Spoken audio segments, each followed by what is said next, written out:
সরকার কেমন করছে সেটা দেখার দর্পণ হচ্ছে গণমাধ্যম। সেই গণমাধ্যম সেই দর্পণ দেখায় নাই, দেখিয়েছে মানবতার মা শেখ হাসিনাকে, দেখিয়েছে যে কাঁদো বাঙালি কাঁদো, বাঙালির চোখে পানি নাই, কিন্তু ফোর্স করেছে মিডিয়াতেও সারা মাস যদি শোক করে যে কাঁদো বাঙালি কাঁদো, অথচ তারা কখনোই গুম খুনের কথা তুলে ধরে নাই। আচ্ছা খালেদ ভাই, আপনি যেই টোনে এনসিপির নেতাদের সঙ্গে কথা বলেন, সেই টোনে কি এই দুইজন অতিথির সঙ্গে কথা বলতে পারবেন? আছে সেই হেডম?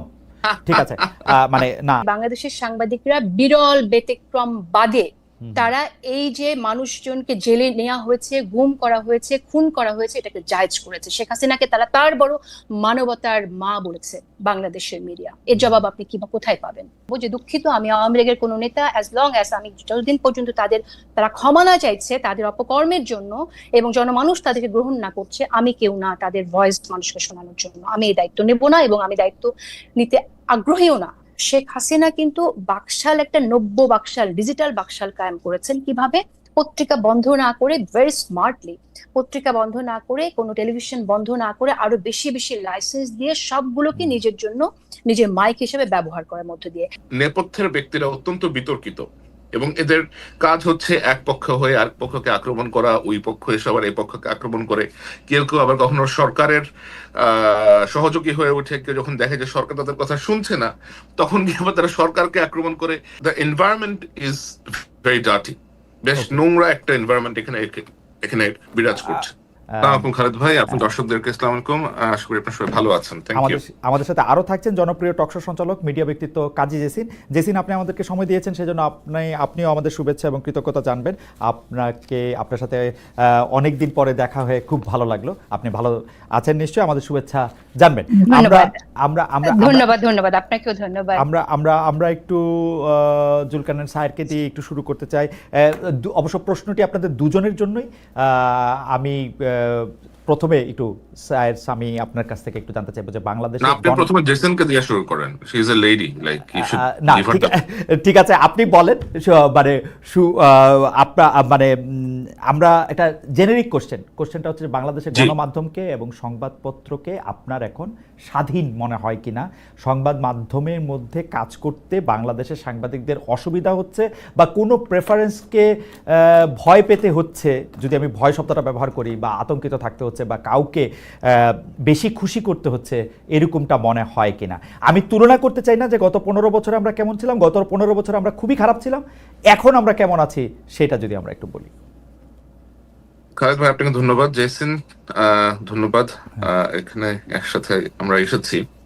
আসলে বাংলাদেশের গণমাধ্যমের সংবাদ স্বাধীনতা, গণমাধ্যমের কাজ, সাংবাদিকরা কিভাবে কাজ করছেন, তাদের উপরে কোনো রকমের খড়গহস্ত, কোনো রকমের কন্ট্রোল আছে কিনা, এই জিনিসগুলোকে আমাদেরকে অনেকভাবে ভাগ করতে হবে আর কি। এখানে তো একটা হচ্ছে সরকার পক্ষের একটা চাপ থাকে, মালিক পক্ষের একটা চাপ থাকে।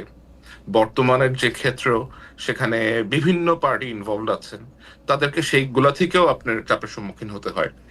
সুতরাং আপনি যে বাংলাদেশের সংবাদ মাধ্যম স্বাধীন আছে অথবা মুক্ত আছে, গণমাধ্যম মুক্ত আছে, এটা আসলে মনে করার কোনো সুযোগ নাই আর কি। আপনি দেখবেন যে আগস্ট থেকে এখন পর্যন্ত অনেক রকমের সংবাদ বাংলাদেশের গণমাধ্যমে এসেছে। বিশেষ করে বিশেষ কিছু পত্রিকা, যেগুলো বিশেষ কিছু শিল্পগোষ্ঠী ওন করে থাকে, তারা এমন চটকদার সব কার্যক্রম করেন যা সাংবাদিকতার মানদণ্ডে আমার মনে হয় না যে কোনোভাবেই উত্তীর্ণ হয় আর কি। আর এছাড়া এই সংবাদপত্রের যেই যেই মিডিয়া হাউসগুলো আছে, এর মধ্যে কিছু তো আপনি এস্টাবলিশ করা হয়েছে নিজেদের উদ্দেশ্য চরিতার্থ করার জন্য।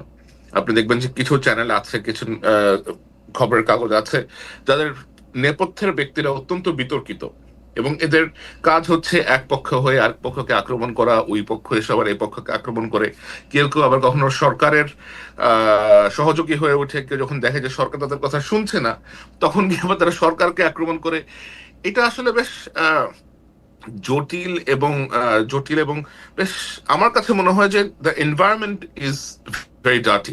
বেশ নোংরা একটা এনভায়রনমেন্ট এখানে বিরাজ করছে।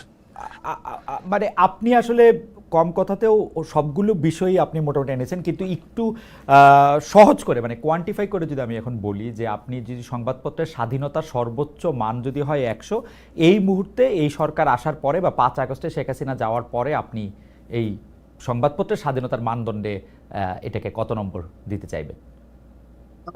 সংবাদ স্বাধীনতার মানদণ্ডে আসলে এটা এটা খুব টাফ, কারণ আসলে কয়েকটা নিউজ পেপার আছে that we have to tell যে তারা এখনো কাজ করে যাচ্ছে, 2 থেকে 3টার মতো, সর্বোচ্চ 3টার মতো হয়তো আপনার সংবাদ মাধ্যম আছে, চেষ্টা করছে এখনো সঠিক তথ্যটা দেওয়ার জন্য, এবং তাদের স্বাধীনতা আমি বলবো যে কোনো ক্ষেত্রেই 140-এর বেশি নাই।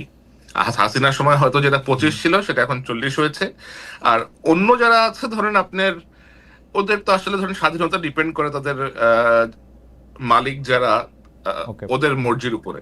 তো ওইটা নিয়ে আসলে মন্তব্য করার কিছু নাই আর কি। ওকে, আমরা আবার আসবো আপনার কাছে স্পেসিফিক প্রশ্ন নিয়ে। আমরা একটু কাজী জেসিন থেকে এই ব্যাপারটা একটু জানতে চাই যে বাংলাদেশের গণমাধ্যম বা সংবাদপত্রকে আপনি আসলে কিভাবে দেখছেন এই পর্যায়ে এসে। ধন্যবাদ ধন্যবাদ স্যারকেও ধন্যবাদ। এই বিষয়টা যে আমরা কথা বলতে পারছি এটা আমি সাধুবাদ জানাই আপনার উদ্যোগ নেওয়ার জন্য। আসলে আপনি বলেছেন যে আগের কথা বাদ এখন আমরা কেমন আছি সেটাকে জাজ করার জন্য। আগের কথা বাদ দিয়ে আপনি আজকের অবস্থা জাজ করতে পারবেন না, কোনোভাবেই পারবেন না। একটা ভেঙে যাওয়া বাসায় আপনি কেমন করে সাজিয়েছেন, ভুলে যান ভেঙে গেছেন কিনা, এই কথাটা আপনি বলতে পারবেন না। আগে কি মিডিয়া ছিল, গণমাধ্যম ছিল কিনা, সেই প্রশ্নটার উত্তর আমাদের দেখতে হবে। বিগত 15 বছরে যা হয়েছে সেটা কি সাংবাদিকতা হয়েছে কিনা সেটা আমাদের দেখতে হবে, বিরল বিকল্প বাদে। গত 15 বছর যা হয়েছে সেটা তো আমরা দেখেছি। এখন অনেকে বলে শেখ হাসিনাকে ফ্যাসিস্ট হাসিনা বলতে চায় না, বলে মাফিয়া, মাফিয়া হাসিনার পতন হয়েছে। তো মাফিয়া আওয়ামী লীগ বা মাফিয়া হাসিনা যে শাসন 15 বছর করেছে, এই শাসনটা যে করতে পেরেছে এই জায়গাটায় তাদেরকে এনাবেল করেছে কারা? তারা কিন্তু আপনার এই মিডিয়ায় তাদেরকে সহযোগিতা করেছে 15 বছর শাসন করার জন্য। আমরা তো গণমাধ্যমকে বলি ফোর্থ স্তম্ভ, চতুর্থ স্তম্ভ। সেই জায়গা থেকে গণমাধ্যম হচ্ছে দর্পণ, একটা রাষ্ট্র কেমন চলছে, সরকার কেমন করছে সেটা দেখার দর্পণ হচ্ছে গণমাধ্যম। সেই গণমাধ্যম সেই দর্পণ দেখায় নাই, দেখিয়েছে মানবতার মা শেখ হাসিনাকে, দেখিয়েছে যে কাঁদো বাঙালি কাঁদো, বাঙালির চোখে পানি নাই, কিন্তু ফোর্স করেছে মিডিয়াতেও সারা মাস জুড়ে শোক করে যে কাঁদো বাঙালি কাঁদো, অথচ তারা কখনই গুম খুনের কথা তুলে ধরে নাই। এই যে আড়াল করা, এই আড়াল করার মধ্য দিয়ে মাফিয়া তন্ত্র কায়েমে একরকম সহযোগিতা করেছে এই গণমাধ্যম। সুতরাং আপনি কোনোভাবেই 15 বছরের এই সময়কে বাদ দিয়ে আপনি কি এখন জাজ করা পসিবল না। 15 বছরে যা হয়েছে সেটা সাংবাদিকতা ছিল না, 15 বছর যা ছিল সেটা মিডিয়া ছিল না। এখন যা হচ্ছে ভঙ্গুর একটা রাষ্ট্র, সম্পূর্ণ ধসে পড়া একটা রাষ্ট্র নতুন করে বিনির্মাণ করার জন্য যে প্রচেষ্টা, সেই প্রচেষ্টাটা আমরা ঠিকভাবে নিতে পারছি কিনা, সরকারের উদ্যোগ কি আমরা সাংবাদিকরা সেটা করতে পারছি কিনা, সেই জায়গাটায় যদি আমরা কথা বলি তখন মনে হয় কথা বলাটা সহজ হয়ে যায়। সেক্ষেত্রে আমি বলবো যে আমার মনে হয় যে আমরা চেষ্টা করছি, কিন্তু অনেক শস্যের মধ্যে ভূত যেহেতু রয়ে গেছে, কারণ আপনি এখানে বীজটা বপন যা হয়ে গেছে, সেই বীজের যে বপন আছে, যে বীজটা বপন আছে সেই বীজেরই চারা তো থাকবে। তো সেরকম একটা অবস্থা আছে। আপনি এখানে ব্যবস্থার যে সিস্টেমের মধ্যে আমরা আছি, সেই সিস্টেম যদি সম্পূর্ণরূপে ভেঙে দেয়া না যায়, সেই সিস্টেম থেকে যদি বের হয়ে আসা না যায়, তাহলে আপনি নতুন করে স্বপ্নের মধ্যে থেকে বলতে পারেন না যে সাংবাদিকরা সম্পূর্ণ স্বাধীন কিনা। সাংবাদিকরা সম্পূর্ণ স্বাধীন হবে কি করে? একটি ঘরের কি আপনার শুধুমাত্র পর্দাটা বদলালে হয়ে যাবে? একটি ঘরের কি শুধু দুয়ারের রংটা বদলালে হয়ে যাবে যে সেই ঘরটা অন্যরকম হয়ে গেল? তা তো না। আপনার ফাংশন করছে কারা, কিভাবে, সেখানে তো কোনো পরিবর্তন আসে নাই। সুতরাং আমরা যদি বলি যে অনেক কিছু পরিবর্তন আমরা আশা করছি, সেটাতে ইউটোপিয়ান চিন্তা হবে বলে আমার কাছে মনে হয়। জেসিন, আপনাকে ধন্যবাদ। আমি আপনার প্রসঙ্গে আসার আগে আমি একজন দর্শকের মন্তব্য একটু পড়তে চাই। আশরাফুল করিম খান, তিনি মন্তব্য করেছেন, অসংখ্যবার একই মন্তব্য তিনি করছেন, সেজন্য তার মন্তব্যটি চোখে পড়ছে। খালেদ ভাই, আপনি যেই টোনে এনসিপির নেতাদের সঙ্গে কথা বলেন, সেই টোনে কি এই 2 জন অতিথির সঙ্গে কথা বলতে পারবেন? আছে সেই হেডম? ঠিক আছে, মানে না, সেটা আমি পারবো না, কারণ হচ্ছে যে মানে 2 জন অতিথি বা 2 ধরনের অতিথি 2 রকম। আমি এবার একটু প্রসঙ্গে আসি জেসিন, আপনার জন্য আমার স্পেসিফিক প্রশ্নটা যেটা ছিল সেইটাও আসলে এরকমই একটা প্রশ্ন। সেটা হচ্ছে যে আপনি বলছেন যে এই যে যারা স্বৈরাচার ছিল, যারা ফেসিস্ট ছিল, তাদেরকে আসলে এনাবল করেছে কারা, মিডিয়া সহযোগিতা করে, মিডিয়া তাদেরকে সরকার কি করেছে সেইটা তারা আসলে দেখায় নাই, দর্পণ হিসাবে তাদের যে কাজ করা দরকার ছিল সেটা তারা করে নাই। কিন্তু মুশকিল হয়েছে তথ্য প্রযুক্তির যুগে আমরা কিন্তু মিডিয়া যে এটা করে নাই, মিডিয়া যে এটা এরকম ফেল করে গেছে, সেই জন্য বাংলাদেশের জনগণ, পাঠক, অডিয়েন্সও মিলিয়ে মিডিয়াকে কিন্তু সাংঘাতিক রকমের হলুদ কার্ড, লাল কার্ড দেখিয়ে গেছে, এবং মিডিয়া কিন্তু বাংলাদেশে ইরেলেভেন্ট একটা জিনিসে পরিণত হয়েছিল শেখ হাসিনার সময়ে। কেউ বাংলাদেশে গণমাধ্যমকে সেই অর্থে আর বিশ্বাস করতে পারে নাই। আমরা বাংলাদেশের মিডিয়াতে শেখ হাসিনার সংবাদ সম্মেলন করা থেকে শুরু করে যা কিছু ছাপা হয়েছে তা নিয়ে হাসাহাসি করতে দেখেছি, ফান করতে দেখেছি, ট্রোল করতে দেখেছি, বিশ্বাস করতে খুব কম লোককেই দেখেছি। বাংলাদেশের মিডিয়া জুলাই আগস্ট মাসেও চরমভাবে শেখ হাসিনাকে সাপোর্ট করে গেলেও তার প্রতি বাংলাদেশের মানুষ আস্থা রাখে না। কিন্তু প্রবলেম হচ্ছে মিডিয়ার এই পরিবর্তনটা, মিডিয়া যা দেখানো দরকার তাদের দেখাবে, তা প্রকাশ করবে, সেই সাহসটা অর্জন করবে, তার জন্যই পুরো বিপ্লবটা হয়েছে। আমার প্রশ্নটা হচ্ছে সেই বিপ্লবটা সফল হয়েছে কিনা, আমরা যা দেখাতে চাই, যাদের প্রশ্ন করতে চাই সেটা আমরা করতে পারছি কিনা, সেটা ছিল আমার প্রশ্ন। আপনার জন্য স্পেসিফিক প্রশ্ন যে অনেকেই এরকম বলে থাকেন, আমি একদম স্পেসিফিক নাম ধরে বলি, মোসাফ ফিরোজ, যিনি আওয়ামী লীগ আমলে যে অল্প কয়েকজন তার প্রাইভেট চ্যানেল থেকে অনেক বেশি সমালোচনা করেছেন, তাদের মধ্যে থেকে অন্যতম, তিনিও বলেছেন যে টকশোগুলিতে এখন ভিন্ন মতের লোক থাকে না, একই মতের লোক থাকেন। আওয়ামী লীগ আমলেও ভিন্ন মতের গেস্টটা আলোচনা করতে পারতেন, যেটা এখন পারছেন না। সাংবাদিক মোসাফ ফিরোজ নিজের প্রশ্নের উত্তর নিজে দিয়ে বলছেন, মানে তিনি কয়েকজনের কথা বলেছেন তাদেরকে কেন ডাকা হয় না। টিভি চ্যানেল মালিকেরা মবের ভয়ে সেলফ সেন্সরশিপের মধ্যে আছে, আওয়ামী লীগ আমলে যেটুকু স্বাধীনতা ছিল তাও এখন নেই। কাজী হোসেন, আপনি যদি একটু মন্তব্য করতেন। আমরা জুলকারনাইন সাহেবের কাছেও একটা অন্য প্রশ্ন নিয়ে যাবো, এটা নিয়ে সম্পর্ক। জি নিশ্চয়ই। আচ্ছা, আমি এই প্রশ্নটা উত্তর দেওয়ার আগে আপনার কথাটা বলি আগে, যে আপনি যে মন্তব্যটি করেছেন যে মানুষ মিডিয়া ইররিলেভেন্ট হয়ে গিয়েছিল মানুষের কাছে, যেটা হয় আপনি বোধহয় জানেন যে ব্যান্ডওয়াগন এফেক্ট সম্পর্কে, রাইট? যে যখন ফ্যাসিস্টরা থাকে তখন কিন্তু তার বয়ান ক্রিয়েট করার জন্য মিডিয়াকে ব্যবহার করে আপনার মুজিবকে এমন ভাবে পীর বানানো হয়েছিল যে এই বাংলাদেশের মানুষ শেখ মুজিবুর রহমানকে নিয়ে, শেখ হাসিনাকে নিয়ে একটি মন্তব্য করতে পারেনি। একটি ভয়ের সংস্কৃতি হয়েছিল, এবং যার পরিণতি হচ্ছে এতগুলো মানুষ, হাজার মানুষ, আমি স্পেসিফিক সংখ্যায় যাচ্ছি না, এতগুলো মানুষ প্রাণ দিতে হয়েছে তাদের জন্য। এটা দায় মিডিয়ার থাকবে, মিডিয়া ইররিলেভেন্ট হয়ে গেলেও মিডিয়ার দায় মিডিয়াকে নিতে হবে। এই কাজটি মিডিয়ার জন্য হয়েছে, কারণ তারা যদি এর আগে তুলে আনতো যে কি হয়েছে, যে কাজটা all the prime ministers main sir করেছে, তার জীবনে ঝুঁকি নিয়ে যে কাজটি করেছে, সেখানে বাংলাদেশে বসে কিন্তু সেরকম কাজ আমরা প্রতিনিয়ত হতে দেখিনি। এটা একটা ডকুমেন্টারি অনেক পাওয়ারফুল হতে পারে, কিন্তু এর আগের ঘটে যাওয়া আরো অনেক ঘটনা তুলে আনলে ব্যাপারটা আরো অনেক আগে ঘটতে পারতো, হাসিনার পতন আরো আগে ঘটতে পারতো। এ গেল আমার মিডিয়া নিয়ে মন্তব্য। আর আপনি যে প্রশ্নটি করেছেন যে নিরপেক্ষতার জায়গা থেকে, আমি যখন আমার কাজ করি আমি চেষ্টা করি এখন যারা স্টেক হোল্ডার্স আছেন তাদেরকে ইনভাইট করতে।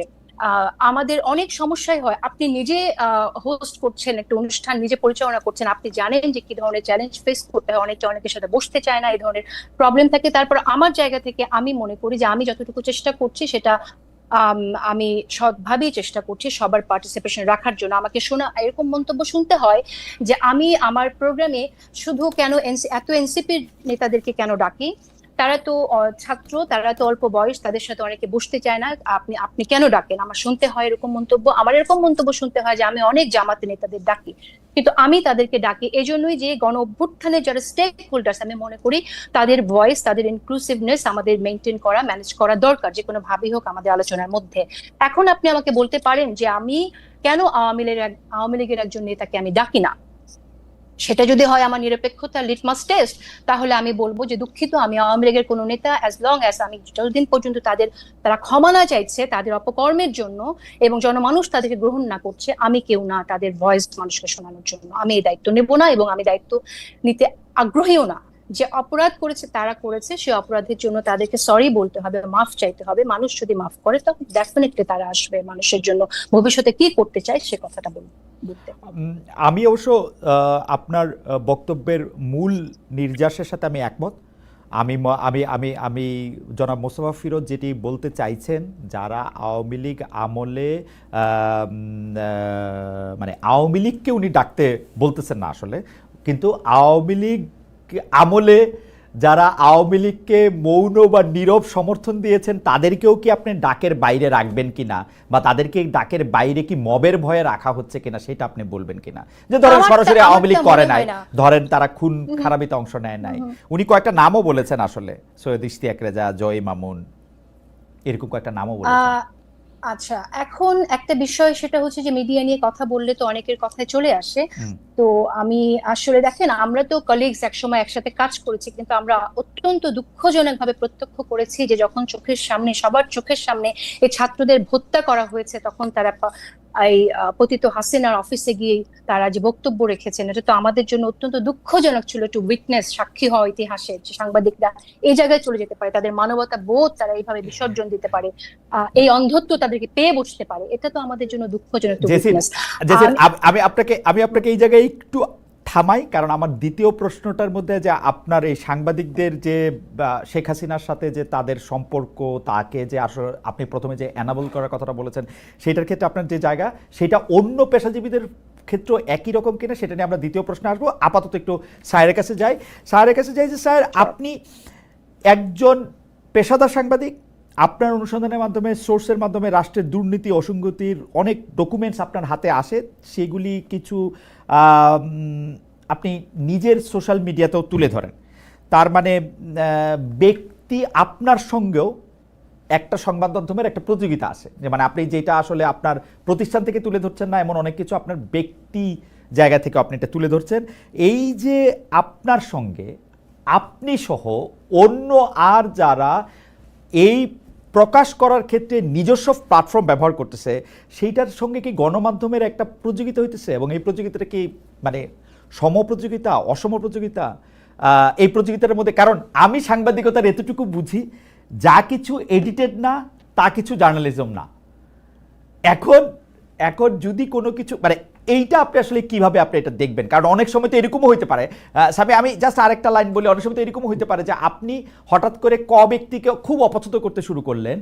যদি আপনি ক ব্যক্তিকে অপছন্দ করতে শুরু করেন, তখন দেখা যায় যে ধরেন ক আর খ দুইজনের ব্যাপারেই আপনার কাছে তথ্য আছে, আপনি সিলেক্টিভভাবে শুধু ক এর বিরুদ্ধে রিপোর্টটা আপনি প্রকাশ করলেন। এটা হইতে পারে কিনা বা এটা হচ্ছে কিনা এখন? থ্যাংক ইউ খালিদ ভাই। আমার মনে হয় এটা একটা খুবই গুরুত্বপূর্ণ প্রশ্ন আপনি আমাকে করেছেন, এবং এটা উত্তর দেওয়ার জন্য আপনার মাধ্যমে, আপনার থেকে আর ভালো কোনো মাধ্যম হয়তো আসবে না আমার সামনে, অথবা I don't know. Thank you.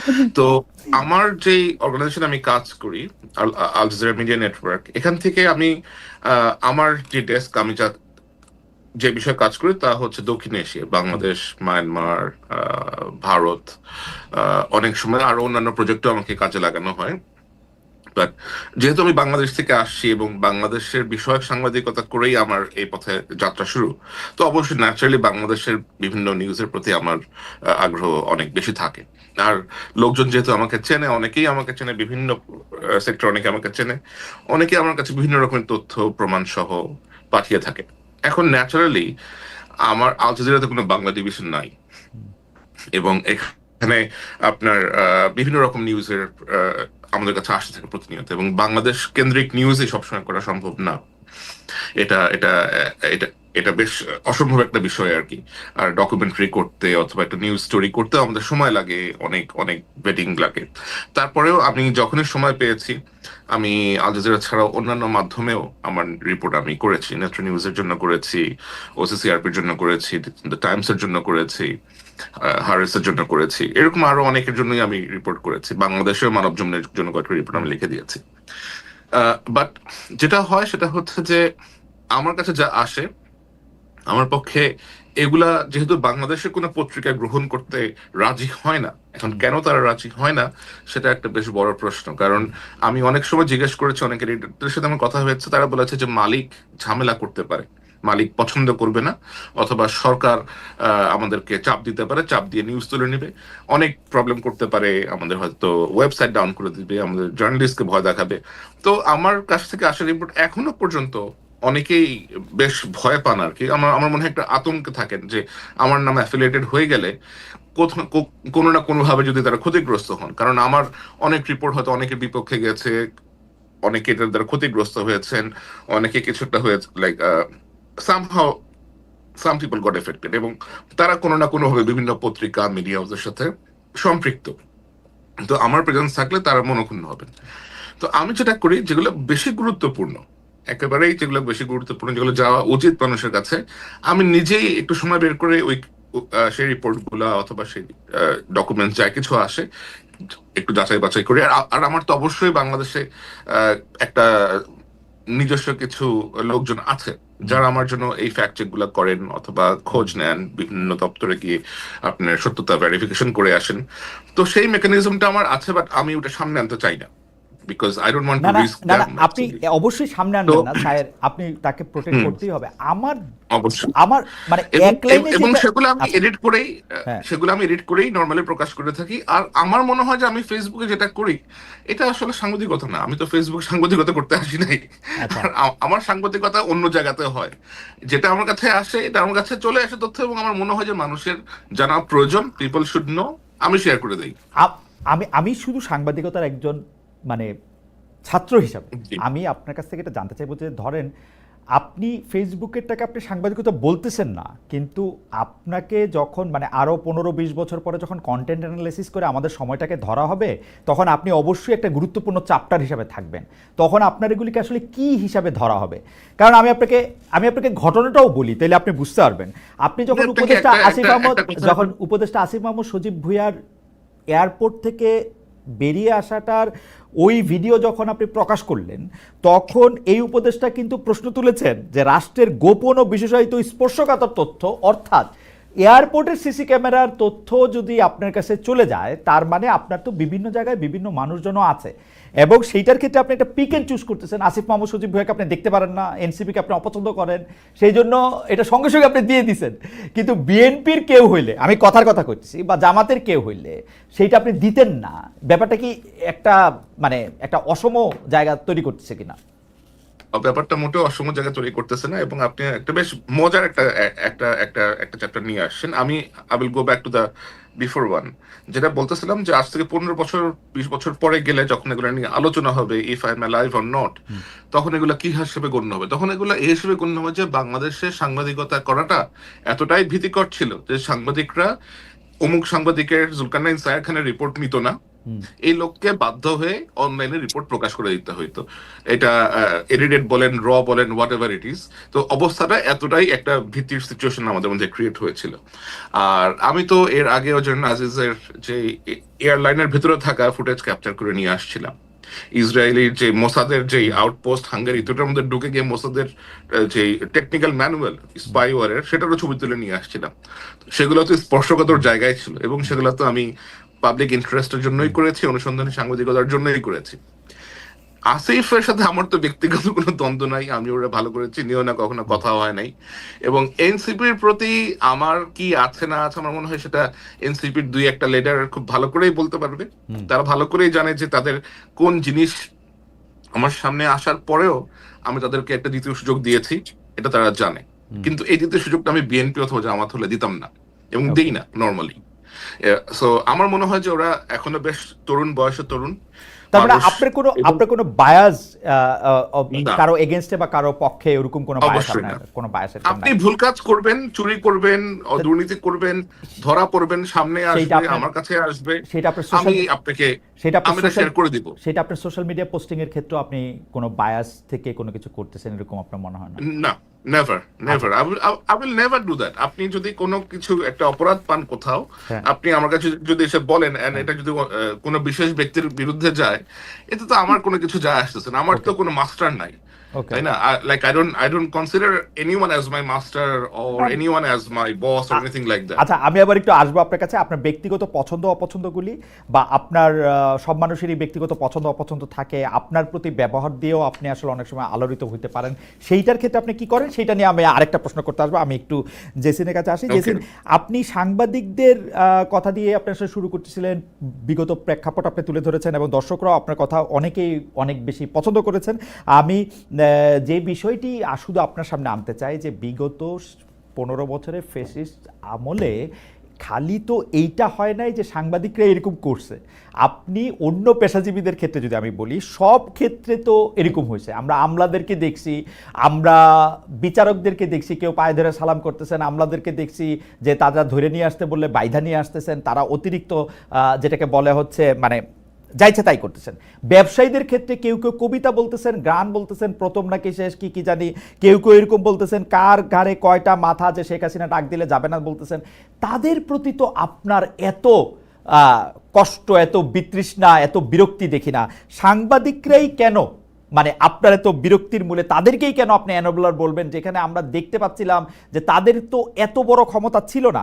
আমি আমি আমি ব্যাপারটা এরকম বলি যে তেলবাজি যে করছে, এবং তেলবাজি করতে করতে যে এইটাকে মোসাহিবির চূড়ান্ত সীমাও যে অতিক্রম করছে, এতেও আমার কোনো আপত্তি নাই, কিন্তু এইটাকে কি ফৌজদারি অপরাধের আওতায় আনার সুযোগ আছে? আমরা কিন্তু দেখতে পাই যে অনেকেই হত্যাকাণ্ডের মামলার আসামি, আমরা কিন্তু অনেকেই দেখতে পাই যে তারা একেবারে অপাঙ্ক্ত এবং অন্য কিছুতে পরিণত হচ্ছে। এটা আমাদের সাংবাদিকতার স্বাধীনতার জন্য বা স্বাধীন সাংবাদিকতার জন্য ভালো হচ্ছে কিনা? জি স্যার।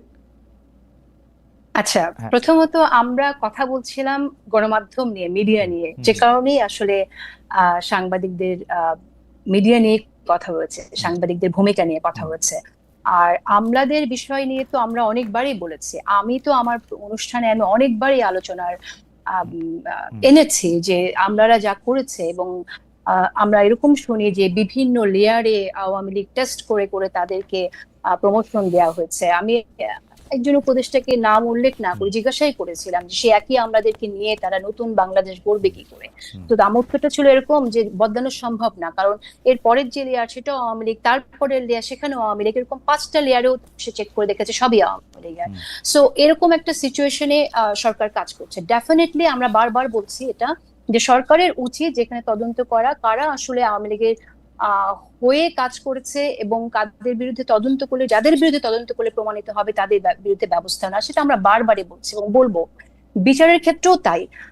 এটা আমরা দেখেছি কিছু পরিবর্তন এসেছে, নতুন বিচারক নিয়োগ করা হয়েছে এবং যারা বিচার ব্যবস্থার দায়িত্বে আছেন, আইন উপদেষ্টা আছেন, অ্যাটর্নি জেনারেল আছেন, তারা এই কাজটা করছেন বলে জানি। আরো ব্যাপকভাবে করা দরকার, কিন্তু যেহেতু আমরা গণমাধ্যম নিয়ে কথা বলছি সেজন্য গণমাধ্যমের বিষয়টি এসেছে।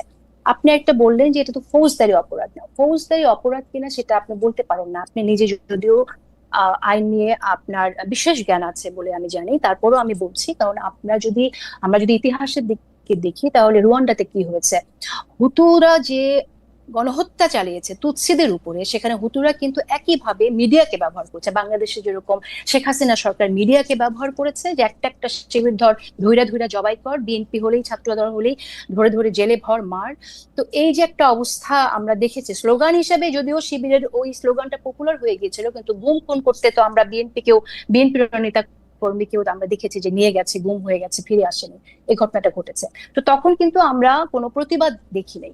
তো সেম যেটা আমি রেফারেন্স দিচ্ছিলাম, রুয়ান্ডাতে কিন্তু একই ঘটনা ঘটলো, এবং রুয়ান্ডাতে আপনার হুতুকে কি বলবো সমর্থন যোগানোর জন্য, তাদের প্রোপাগান্ডাকে সমর্থন যোগানোর জন্য সেখানে RTLM নামে একটি রেডিও স্টেশন ছিল। সেই রেডিও স্টেশনের মালিকের কিন্তু মৃত্যুদণ্ড হয়েছিল, যে শুধুমাত্র এই প্রোপাগান্ডা ছড়ানোর জন্য। এবং তার ওখানে যে কথাটা বলেছিল, যে আমরা শুনতে পেয়েছি সেখান থেকে এরকম বাণী দেয়া হয়েছে সেই রেডিও থেকে, go clean, the grave is not yet fulfilled. হ্যাঁ, মানে কবরটা এখনো ভরে নাই, যাও আরো মারো। তো এই যে তাদের বয়ানগুলো তারা বিভিন্ন ভাবে নিয়ে এসেছে তাদের রেডিওতে। আপনি মনে করছেন যে বাংলাদেশের সাংবাদিকেরা গত 15 বছরে এইরকম বয়ান দিয়েছে নাকি এরকম বয়ান? বাংলাদেশের সাংবাদিকরা আমি বলছি এখানে যে বাংলাদেশের সাংবাদিকরা বিরল ব্যতিক্রম বাদে তারা এই যে মানুষজনকে জেলে নেওয়া হয়েছে, গুম করা হয়েছে, খুন করা হয়েছে, এটাকে জায়েজ করেছে। শেখ হাসিনাকে তারা তার বড় মানবতার মা বলেছে বাংলাদেশের মিডিয়া। এর জবাব আপনি কোথায় পাবেন? সো আপনি এটা বলতে পারেন না যে ফৌজদারি অপরাধ করেছে কিনা, এটা আসলে প্রমাণযোগ্য ব্যাপার। আমি এখানে একটু অ্যাড করতে চাই, if you allow me to. আপনি চিন্তা করেন খালিদ ভাই, যে আপনি একটা ঘরে আছেন, একটা বাসায় আছেন। আপনার বাসায় আপনি জানেন যে বাসার ছাদের ওই অংশ যে কোনো সময় ধসে পড়তে পারে, কিন্তু আপনি কোনো ব্যবস্থা গ্রহণ করছেন না। আপনি দেখছেন, আপনি ব্যবস্থা গ্রহণ করছেন না, কারণ আপনি জানেন যে যদি এটা কমপ্লেন করেন, আপনার বাসার যিনি মালিক আছেন অথবা বাসার যিনি কর্তা আছেন, তিনি হয়তো বিষয়টা নিয়ে আপনাকে বকাঝকা করবেন অথবা পছন্দ করবেন না, যে তুমি আমার খরচ বাড়াইতে আসছো কেন। হঠাৎ করে ওই ছাদটা ভেঙে পড়ে বাসার 3টা লোক মারা গেল, দোষটা কার হবে? would you feel যে আপনি এটার জন্য দোষী কিনা?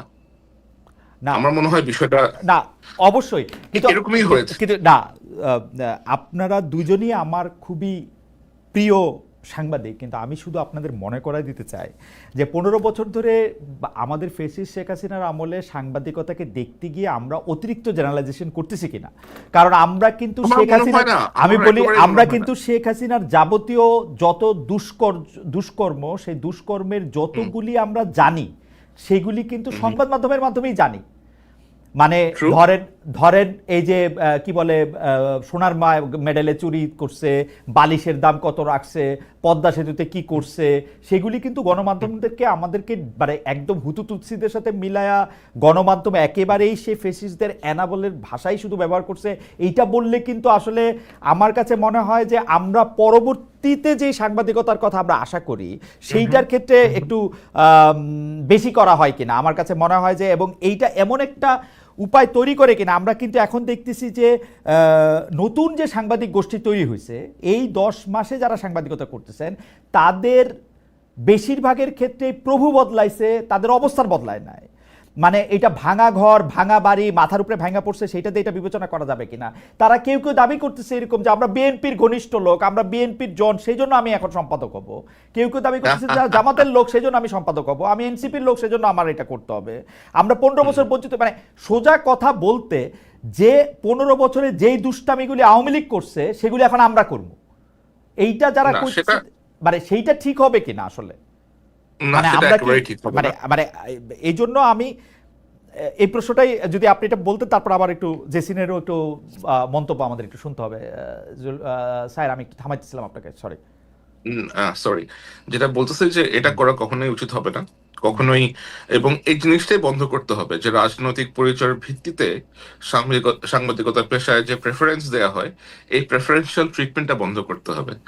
যে ব্যক্তি আপনার নিজের স্বাধীনতা, ইন্টিগ্রিটি এবং সততা বজায় রেখে এই পেশার মানটা ধরে রাখতে পারবেন তাদেরকেই আসলে বিবেচনায় নেওয়া উচিত। কে কোন মতের, কোন দলের অনুসারী, এরকম কখনোই করা উচিত না। আর শেখ হাসিনার সময় আপনি যে ঘটনাগুলো উল্লেখ করলেন, বালিশ কাণ্ড অথবা অন্য সোনার মেডেল, এগুলোর সাথে কিন্তু শেখ হাসিনা সরাসরি কখনো সম্পৃক্ত ছিলেন না। শেখ হাসিনা সরাসরি সম্পৃক্ত ছিলেন কিসে? ফর এক্সাম্পল, আপনার জেনারেল আজিজের মতো একটা লোককে সেনাপ্রধান বানানোতে আমাদের দেশে সাংবাদিকরা রিপোর্ট করতে পারতো যে ওরকম পৌরসভা ইউনিয়নের চেয়ারম্যানের ভাই মার্ডারার তমিজউদ্দিন, সরি, অথবা মার্ডারার খ এরকম জেল থেকে মুক্তি পাইছে। এবং সে এখন স্যার আপনি কিন্তু খেয়াল করলে দেখবেন যে জেনারেল আজিজকে ধরেন বাংলাদেশে সাংবাদিকতা করতে হইলে তো আসলে আপনাকে মানে এরকম একটা দেশ, যে দেশের মধ্যে আপনি তো আসলে যে অভিযুক্ত তার সঙ্গে আপনি কথা বলতে হবে, সেই অভিযুক্তের সঙ্গে আপনি কথা বলতে পারতেছেন, আপনার রিপোর্ট তৈরি হচ্ছে না। কিন্তু আপনি পত্রপত্রিকায় কিন্তু দেখবেন এই জোসেফ হারিসের কথা কিন্তু মানে অসংখ্যবার পত্রপত্রিকায় ছাপা হয়েছে। আপনি দেখবেন যে মানে বিভিন্ন ছুতা নাতায় কিন্তু ছাপা হয়েছে। এমনকি আমরা যে জার্মানি থেকে জেনারেল আজিজের ইন্টারভিউ করছি, কতগুলি প্রশ্ন, যেহেতু তার উত্তর প্রশ্ন সবগুলি ভয়ঙ্কর ছিল, তার উত্তর মানে তার 4 বার চাকরি চলে যাওয়া উচিত শুধু এই উত্তর দেওয়ার জন্যই, বা ফৌজদারি অপরাধ হওয়া উচিত, সেগুলি কিন্তু আবার সে ছাপানো হয়েছিল পত্রপত্রিকাগুলিতে। মানে যখনই গণমাধ্যম মিনিমাম সুযোগ পাইছে সেগুলি কিন্তু ব্যবহার করা হয়েছে। শেখ হাসিনার বিরুদ্ধে অভিযোগের ক্ষেত্রে আমি বলে দিই, এস আলমের ঘটনাটাতে শেখ হাসিনা যখন স্টেপ ইন করলো তখন কিন্তু পত্রপত্রিকাগুলি একটা বড় ভূমিকা পালন করছে শেখ হাসিনার এইটা উন্মোচন করার জন্য।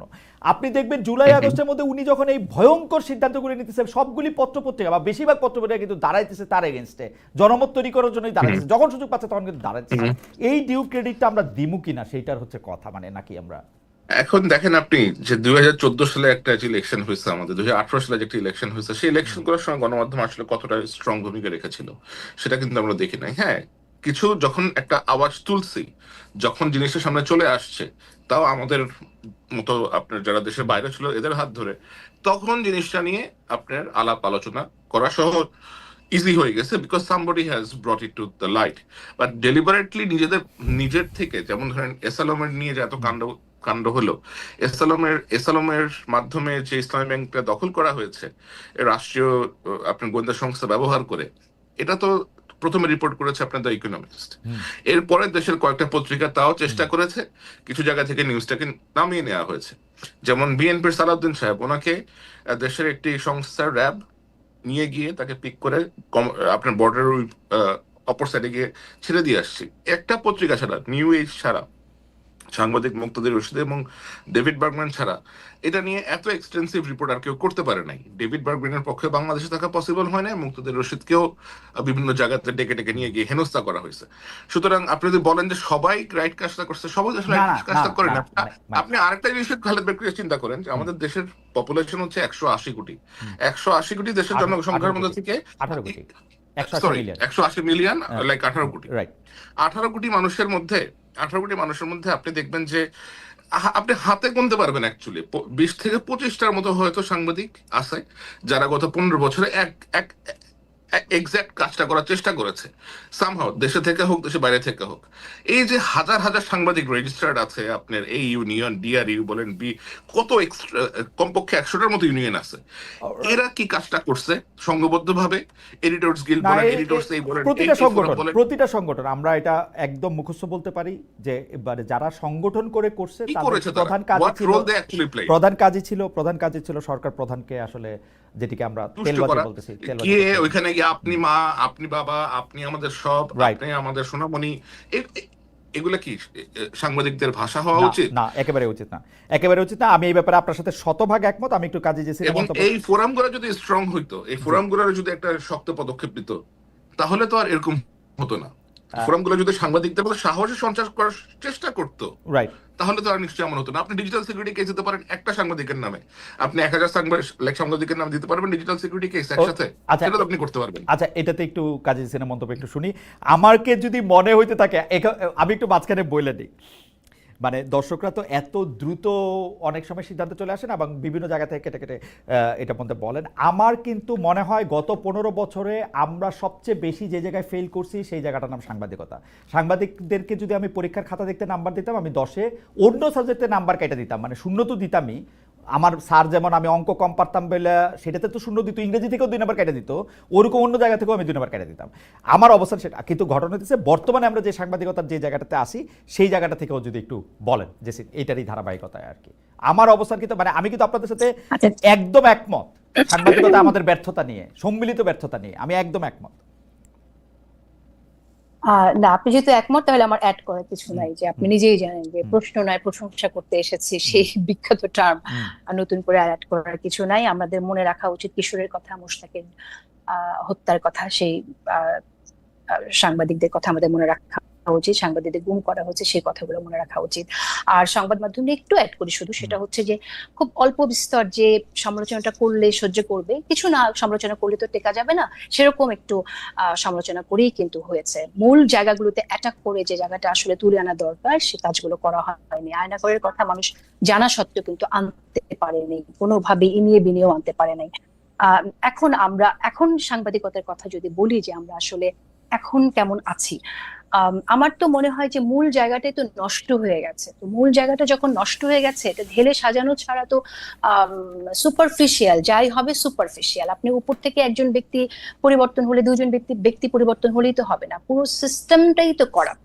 এখানে যেমন আপনার কর্পোরেট সেন্সরশিপ আছে, পলিটিক্যাল সেন্সরশিপ তো আসবেই। যখন কিনা আপনার কালো টাকার বিনিয়োগ থাকবে তখন তো আপনার পলিটিক্যাল সেন্সরশিপটা আসবে। আরেকটা বড় সমস্যা হচ্ছে, দেখেন এই যে শেখ হাসিনা কিন্তু বাকশাল, একটা নব্য বাকশাল, ডিজিটাল বাকশাল কায়েম করেছেন। কিভাবে? পত্রিকা বন্ধ না করে, ভেরি স্মার্টলি, পত্রিকা বন্ধ না করে, কোনো টেলিভিশন বন্ধ না করে, আরো বেশি বেশি লাইসেন্স দিয়ে সবগুলোকে নিজের জন্য, নিজের মাইক হিসেবে ব্যবহার করার মধ্য দিয়ে। এখন এই প্রতিষ্ঠানগুলো লাইসেন্স কাকে দেওয়া হয়েছে? নিজেদের লোককে, যারা তার বিশ্বস্ত ব্যবসায়ী, যাদের সাথে ব্যবসায়িক লেনদেন আছে, বা মন্ত্রীর ভাই, তাদেরকে দেওয়া হয়েছে। এখন তো তাদের কাছে এই চ্যানেলগুলো আছে, তো এই চ্যানেলের কাছ থেকে আপনি কি পাবেন, কি আশা করবেন? এখন তারা যাই করবে, তাদের তো নিজেদের পাপেই এখন যা দেবে সেটা তো আপনি নিষ্ঠাবান সাংবাদিকতা আশা করবেন না।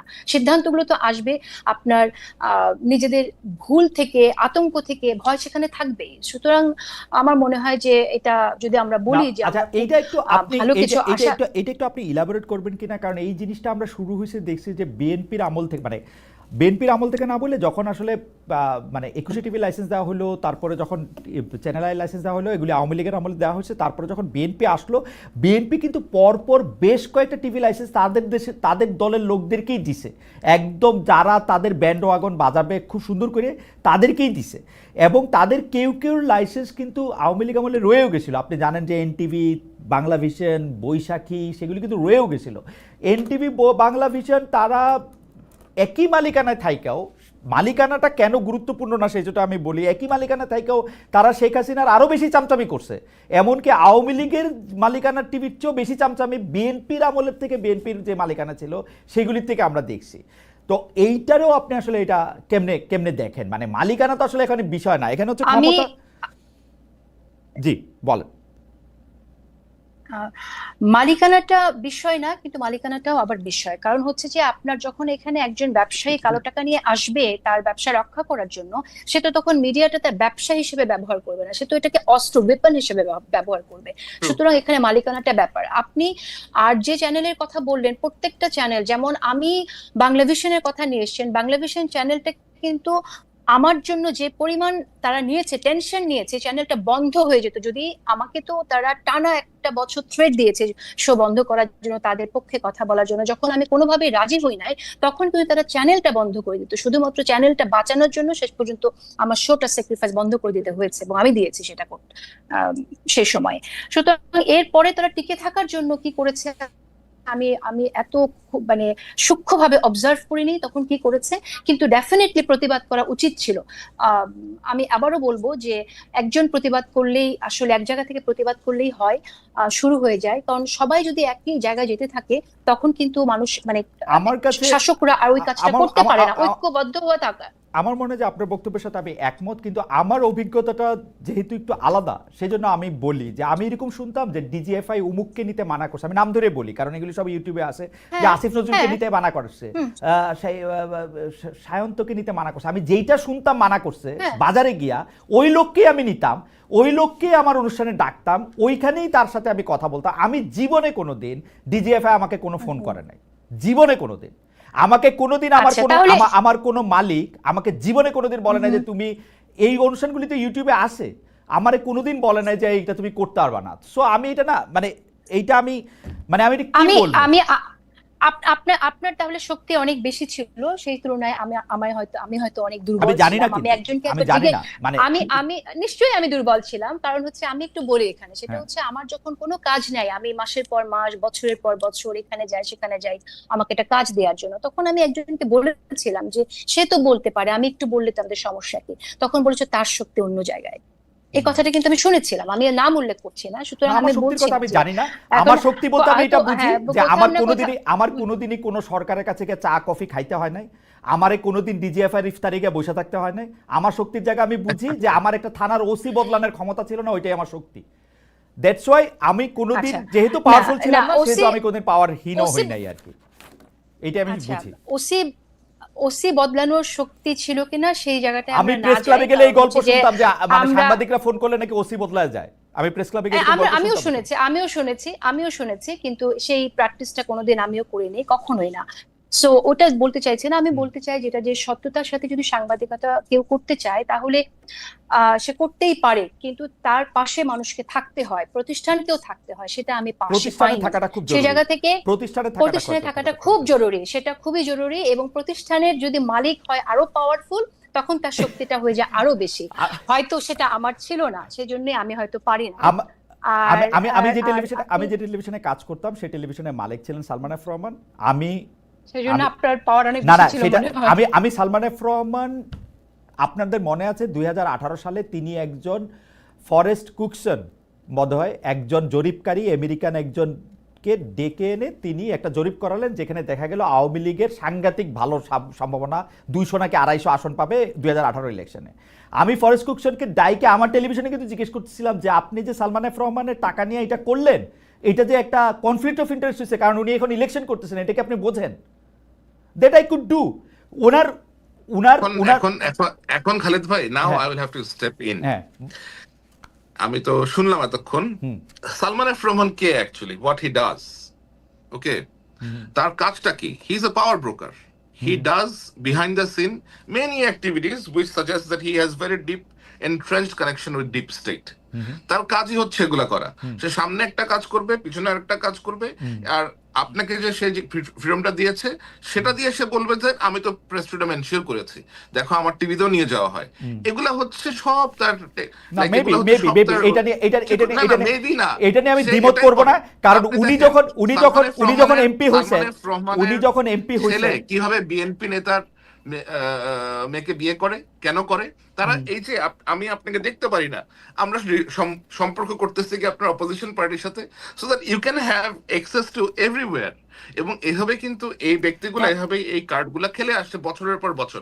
আপনাকে তারা সুযোগ দিয়েছে ইন্ডিপেন্ডেন্ট টেলিভিশনে, আপনাকে জীবনেও লাইক ওরা কল করবে না। না মেবি কিন্তু আমারও মনে হয়েছে, আমি বলি আমারও মনে হয়েছে 2018 সালে উনি যখন এমপি হলেন, সরকারের শেখ হাসিনার যখন উনি সরাসরি পদে যোগ করলেন, তারপরে কিন্তু আমি আর ইন্ডিপেন্ডেন্ট টেলিভিশনে থাকলাম না। আমার কিন্তু থাকারই কথা ছিল এখানে, আমি থাকলাম না, কারণ তারপরেরটা আমি আর জানি না, কারণ আমি সেন্স করতে পারছিলাম যে আমার আর ওইভাবে থাকা বোধহয় আর ঠিক হবে না। হাওয়েভার আমার প্রসঙ্গ বাদ দিয়ে এখন আরো অনেকগুলি গুরুত্বপূর্ণ প্রসঙ্গ আছে, সেই প্রসঙ্গ ধরে একটু আনি। তার আগে দর্শকদের কাছে জানতে চাইছিলাম যে গণমাধ্যমের স্বাধীনতা সমর্থন করে এনসিপি নেতা হাসনাত আব্দুল্লাহ বলেছেন, স্বাধীনতার নামে ফেসিবাদের দোসরদের সুযোগ দেওয়া ও অপতথ্য প্রচার মেনে নেওয়া ঠিক হবে না। প্রিয় দর্শকে হুঁশিয়ারি সঠিক বলে মনে করেন কিনা? শতকরা 80% দর্শক মনে করছেন যে তারা এটা সঠিক মনে করেন, শতকরা 20% দর্শক মনে করছেন এটি সঠিক তারা মনে করছেন না। আরেকটা বিষয় নিয়ে জেনে আমি এই প্রসঙ্গটা জুড়েই যেটা নিয়ে আমরা মানে পোল করেছি সেটা নিয়ে একটু আপনাদের মন্তব্য শুনতে চাই। আমি প্রশ্নটা একটু সাজাই, তার আগে একটু বলে রাখি, আমাদের অনেক দর্শক প্রশ্ন করেছেন যে আপনি কাজী জেসিনকে প্রশ্ন করলেন যে তিনি আওয়ামী লীগের নেতাদের নেন বা নেন না কিনা। আমাকে এই প্রশ্ন করলে কি হবে? আমি আওয়ামী লীগের নেতাদের নিতে চাই, শেখ হাসিনাকে, ওবায়দুল কাদেরকে এবং আওয়ামী লীগের প্রেসিডিয়ামের যারা সদস্য আছেন বা সর্বশেষ যারা সদস্য ছিলেন তাদের কাউকে, অন্য কারোর সাথে আমার কথা বলার আগ্রহ নাই। যারা নীতি নির্ধারক আছেন তারা কিভাবে কি করলেন, কেমনে দেশ চালালেন, কেমনে গুলি করলেন, কেমনে পালাইলেন, সেগুলি আমি তাদের জানতেই চাই। যদি তারা আসতে চান আমি সবসময় তাদেরকে নিতে চাই এবং তাদেরকে প্রশ্নও করতে চাই। কাজী জেসিন, আমি আপনার কাছে যে প্রশ্নটি করতে চাই সেটি হচ্ছে যে এনসিপি নেতা হাসনাত আব্দুল্লাহকে মানে মিডিয়া হাউসের কথা বলে যে কথা বলেছেন, মানে যেটাকে অনেকটা হুঁশিয়ারি বলে মনে হইতেছে, এর প্রতিবাদ করেছেন আবার দেশের প্রধান প্রধান সাংবাদিক সংগঠনগুলো। যদিও আমি সায়েরের বক্তব্যের সাথে সম্পূর্ণ একমত, সাংবাদিক সংগঠনগুলি নিয়ে আমার খুব বেশি উচ্চাসা নাই। এইটা কিন্তু সাংবাদিকতার নামে, মানে আমি যে জায়গাটাতে আপনাদের দুজনেরই ডিস্ট্রাকশন করতে চাই, সাংবাদিকতার নামে যে সময় আবার অপতথ্য ছড়ানো হইতেছে সেইটা তো আমরা অবশ্যই কন্ডেম করব, কিন্তু আমরা যখন এটা জবাব দিতে গিয়ে দেখলাম যে আরো কয়েকটা বানোয়াট ফটো কার্ড আবার এনসিপির নেতারা আবার এটাকে ক্যারি করলেন, হুমকি দিলেন, সেইটা কিরকম ভাবে দেখা হচ্ছে। আমি একটু সায়েরকে বলি, সায়ের থেকে শুনি, তারপর আপনার কাছ থেকে শুনবো জেসিন। হ্যাঁ, আমি একটু সায়ের থেকে শুনি যে এইটাকে আসলে এই ব্যাপারগুলিকে আপনি আসলে স্বাধীন সাংবাদিকতার কোন জায়গাগুলিতে আপনি দেখেন? যারা এই ধরনের বানোয়াট তথ্য প্রচার করে থাকে অথবা উদ্দেশ্য মানে একটা পাল্টাপাল্টি আয়োজন আর কি, ফটো কার্ড এই সেই তথ্য প্রচার করে থাকে, এটা তো এবং আপনি কমপ্লেন আসার পরে তারা এটাকে আবার উইথড্র করে নেয়। আমার মনে হয় এটা একজনের চরিত্র অথবা একজনের পার্সোনালিটি অথবা তার যেই কাজ, সেই কাজে একরকমের কালিমা অর্পণ করার একটা চেষ্টা আর কি, যে একটা কালিমা লেপন করার চেষ্টা করা হয়, পরে সত্যটা বের হয়ে আসে, তারপরে তারা নিউজগুলো উইথড্র করে নেয়। এবং এই ধরনের কাজ, এ ধরনের ফটো কার্ড, এই ধরনের উদ্দেশ্য প্রণোদিত ফটো কার্ড, যেমন কিছুদিন আগে দেখলাম আমি যে লিখেছে সার্জিসের বন্ধুর বাসায় 3 বস্তা টাকা পাওয়া গেছে। You go inside the story, it is totally different. এবং আমি দেখলাম যে প্রায় এ ধরনের প্রায় হেডলাইন আসে যেগুলো অত্যন্ত মিসলিডিং, ক্লিক বাই টাইপের আপনার হেডলাইন। যেমন সেদিন দেখলাম যে শেখ খালেদা জিয়া এবং তারেক রহমানের জন্য বিশাল বড় সিংহাসনের মতো আসন বানানো হচ্ছে, এটা রিপোর্টটা করেছে প্রথম আলো। তো আমি রিপোর্টের ভেতরে গিয়ে দেখলাম যে এটা কি বিএনপি থেকে করতেছে। আমি দেখলাম যে কোথাকার টেকনাফের ভেতরে কোন এক ইউনিয়নের কোন এক গ্রামের মধ্যে বসে এক বিএনপি নেতা, তার মনে খায়াশ হয়েছে যে সে তার পার্টির লিডারদের জন্য এগুলা বানাবে। But the way the headline is created is intended to like create a very distorted narrative যে আচ্ছা বিএনপির লোক তো এখন ক্ষমতাতেই আসে, এখন বসে বসে এরকম করে চেয়ার বানাইতেছে। আবার আপনি দেখেন যে বেগম খালেদা জিয়াকে যখন তার বাড়ি থেকে উচ্ছেদ করা হয়েছে, ক্যান্টনমেন্টের বাড়ি থেকে, আপনাকে বলেন তো বাংলাদেশের কতগুলো পত্রিকার সম্পাদকরা এটা নিয়ে সম্পাদকীয় লিখেছেন অথবা কোনো রকমের অপেড ছাড়তে অথবা ফলো করে এটা নিয়ে আপনি রিপোর্ট করেছেন। ওই যে এই বৃদ্ধ মহিলার যে সাফারিং ছিল, কালকে পলক নিয়ে গিয়ে আদালতে নাকি কাঁদছে, এটা নিয়ে সবাই রিপোর্ট করছে, পলক আদালতে গিয়ে কাঁদতেছে। তো সে কাঁদতেছে কেন আদালতে গিয়ে, সে কাঁদার মতো কাজ করছে কেন? না, আপনার কাছে কি মনে হয় না, আপনার কাছে কি মনে হয় না যে পলক যে আদালত থেকে কাঁদতেছে, এটা যখন সাংবাদিকরা রিপোর্ট করতেছে বা গণমাধ্যমে গুরুত্ব দিয়ে ছাপা হইতেছে, সেটা এই কারণে যে দেখো খুনি ফ্যাসিস্টদের এখনকার অবস্থা দেখো, এইটা বোঝানোর জন্য?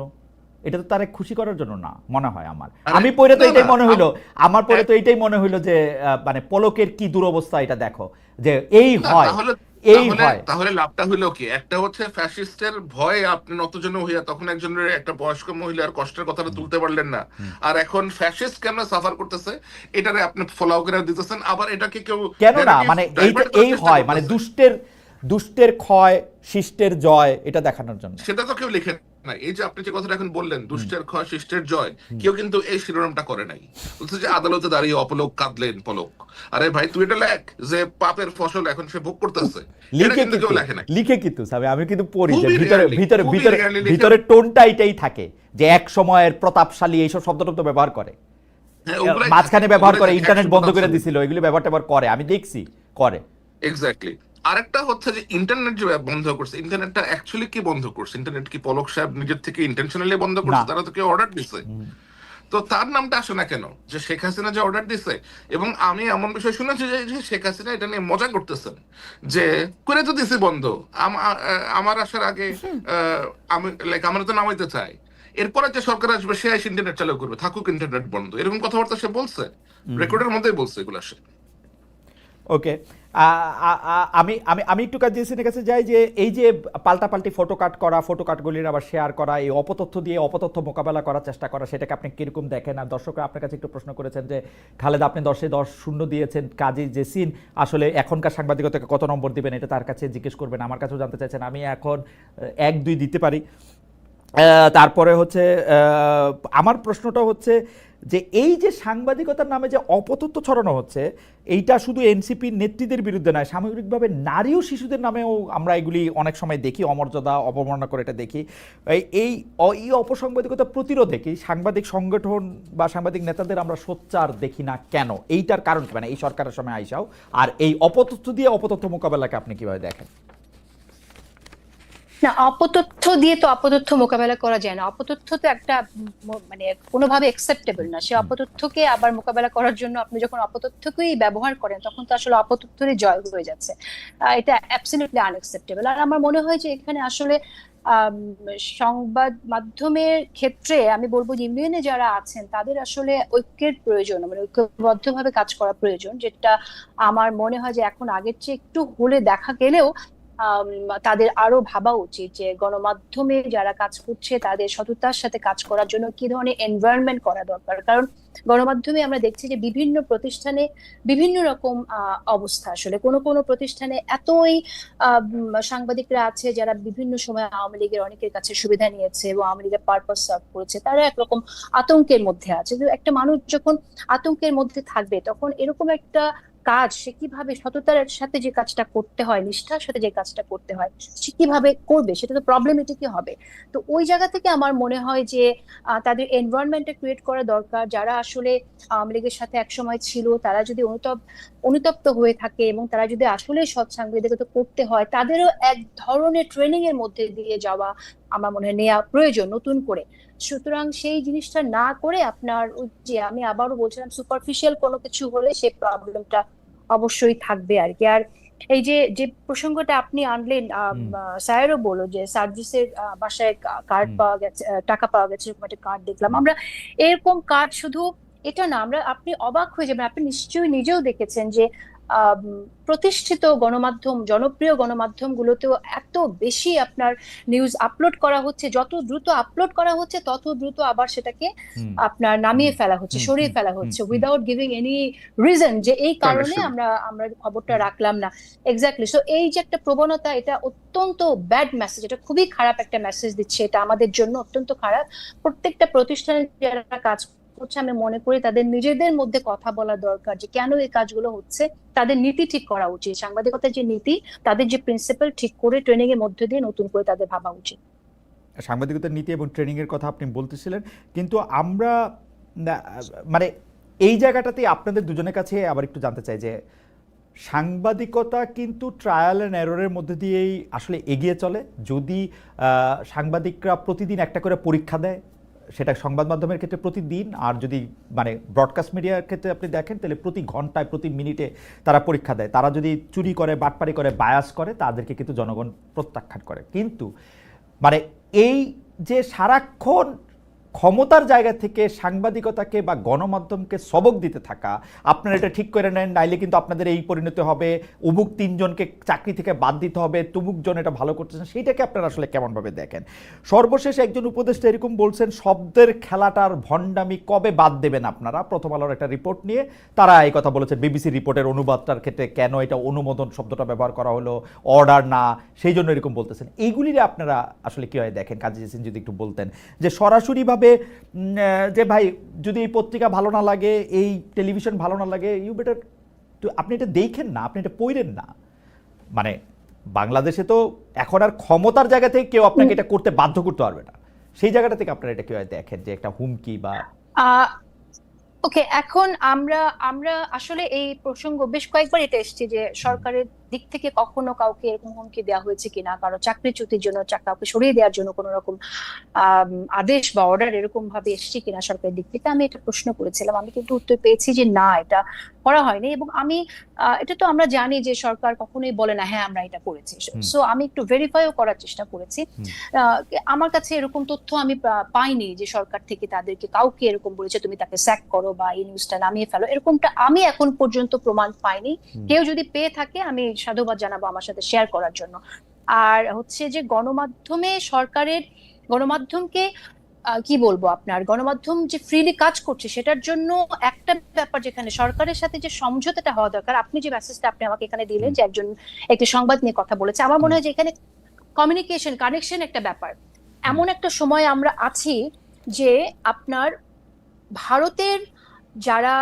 ভারতীয় যে মিডিয়া সেটা বাংলাদেশের বিরুদ্ধে নানান রকম প্রোপাগান্ডামূলক নিউজ করছে।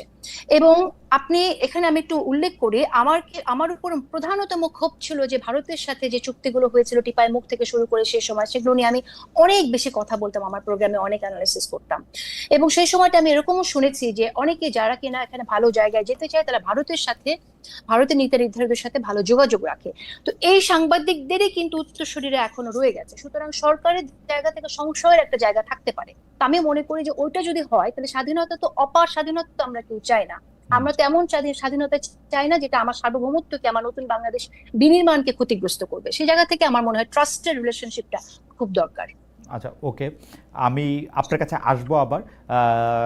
জনাব জুলকারনাইন স্যার, আপনি যদি একটু বলতেন যে বিভিন্ন মহল থেকে ঠিক হুমকির সুরে, ধমকির সুরে, আমার অসুবিধা নাই, কারণ আমি মনে করি জার্নালিজম করতে গেলে আপনাকে লোকে খুব প্রেমপত্র পাঠাবে, খুব ভালোবাসার কথা বলবে, এরকম নাই হওয়ার কথা।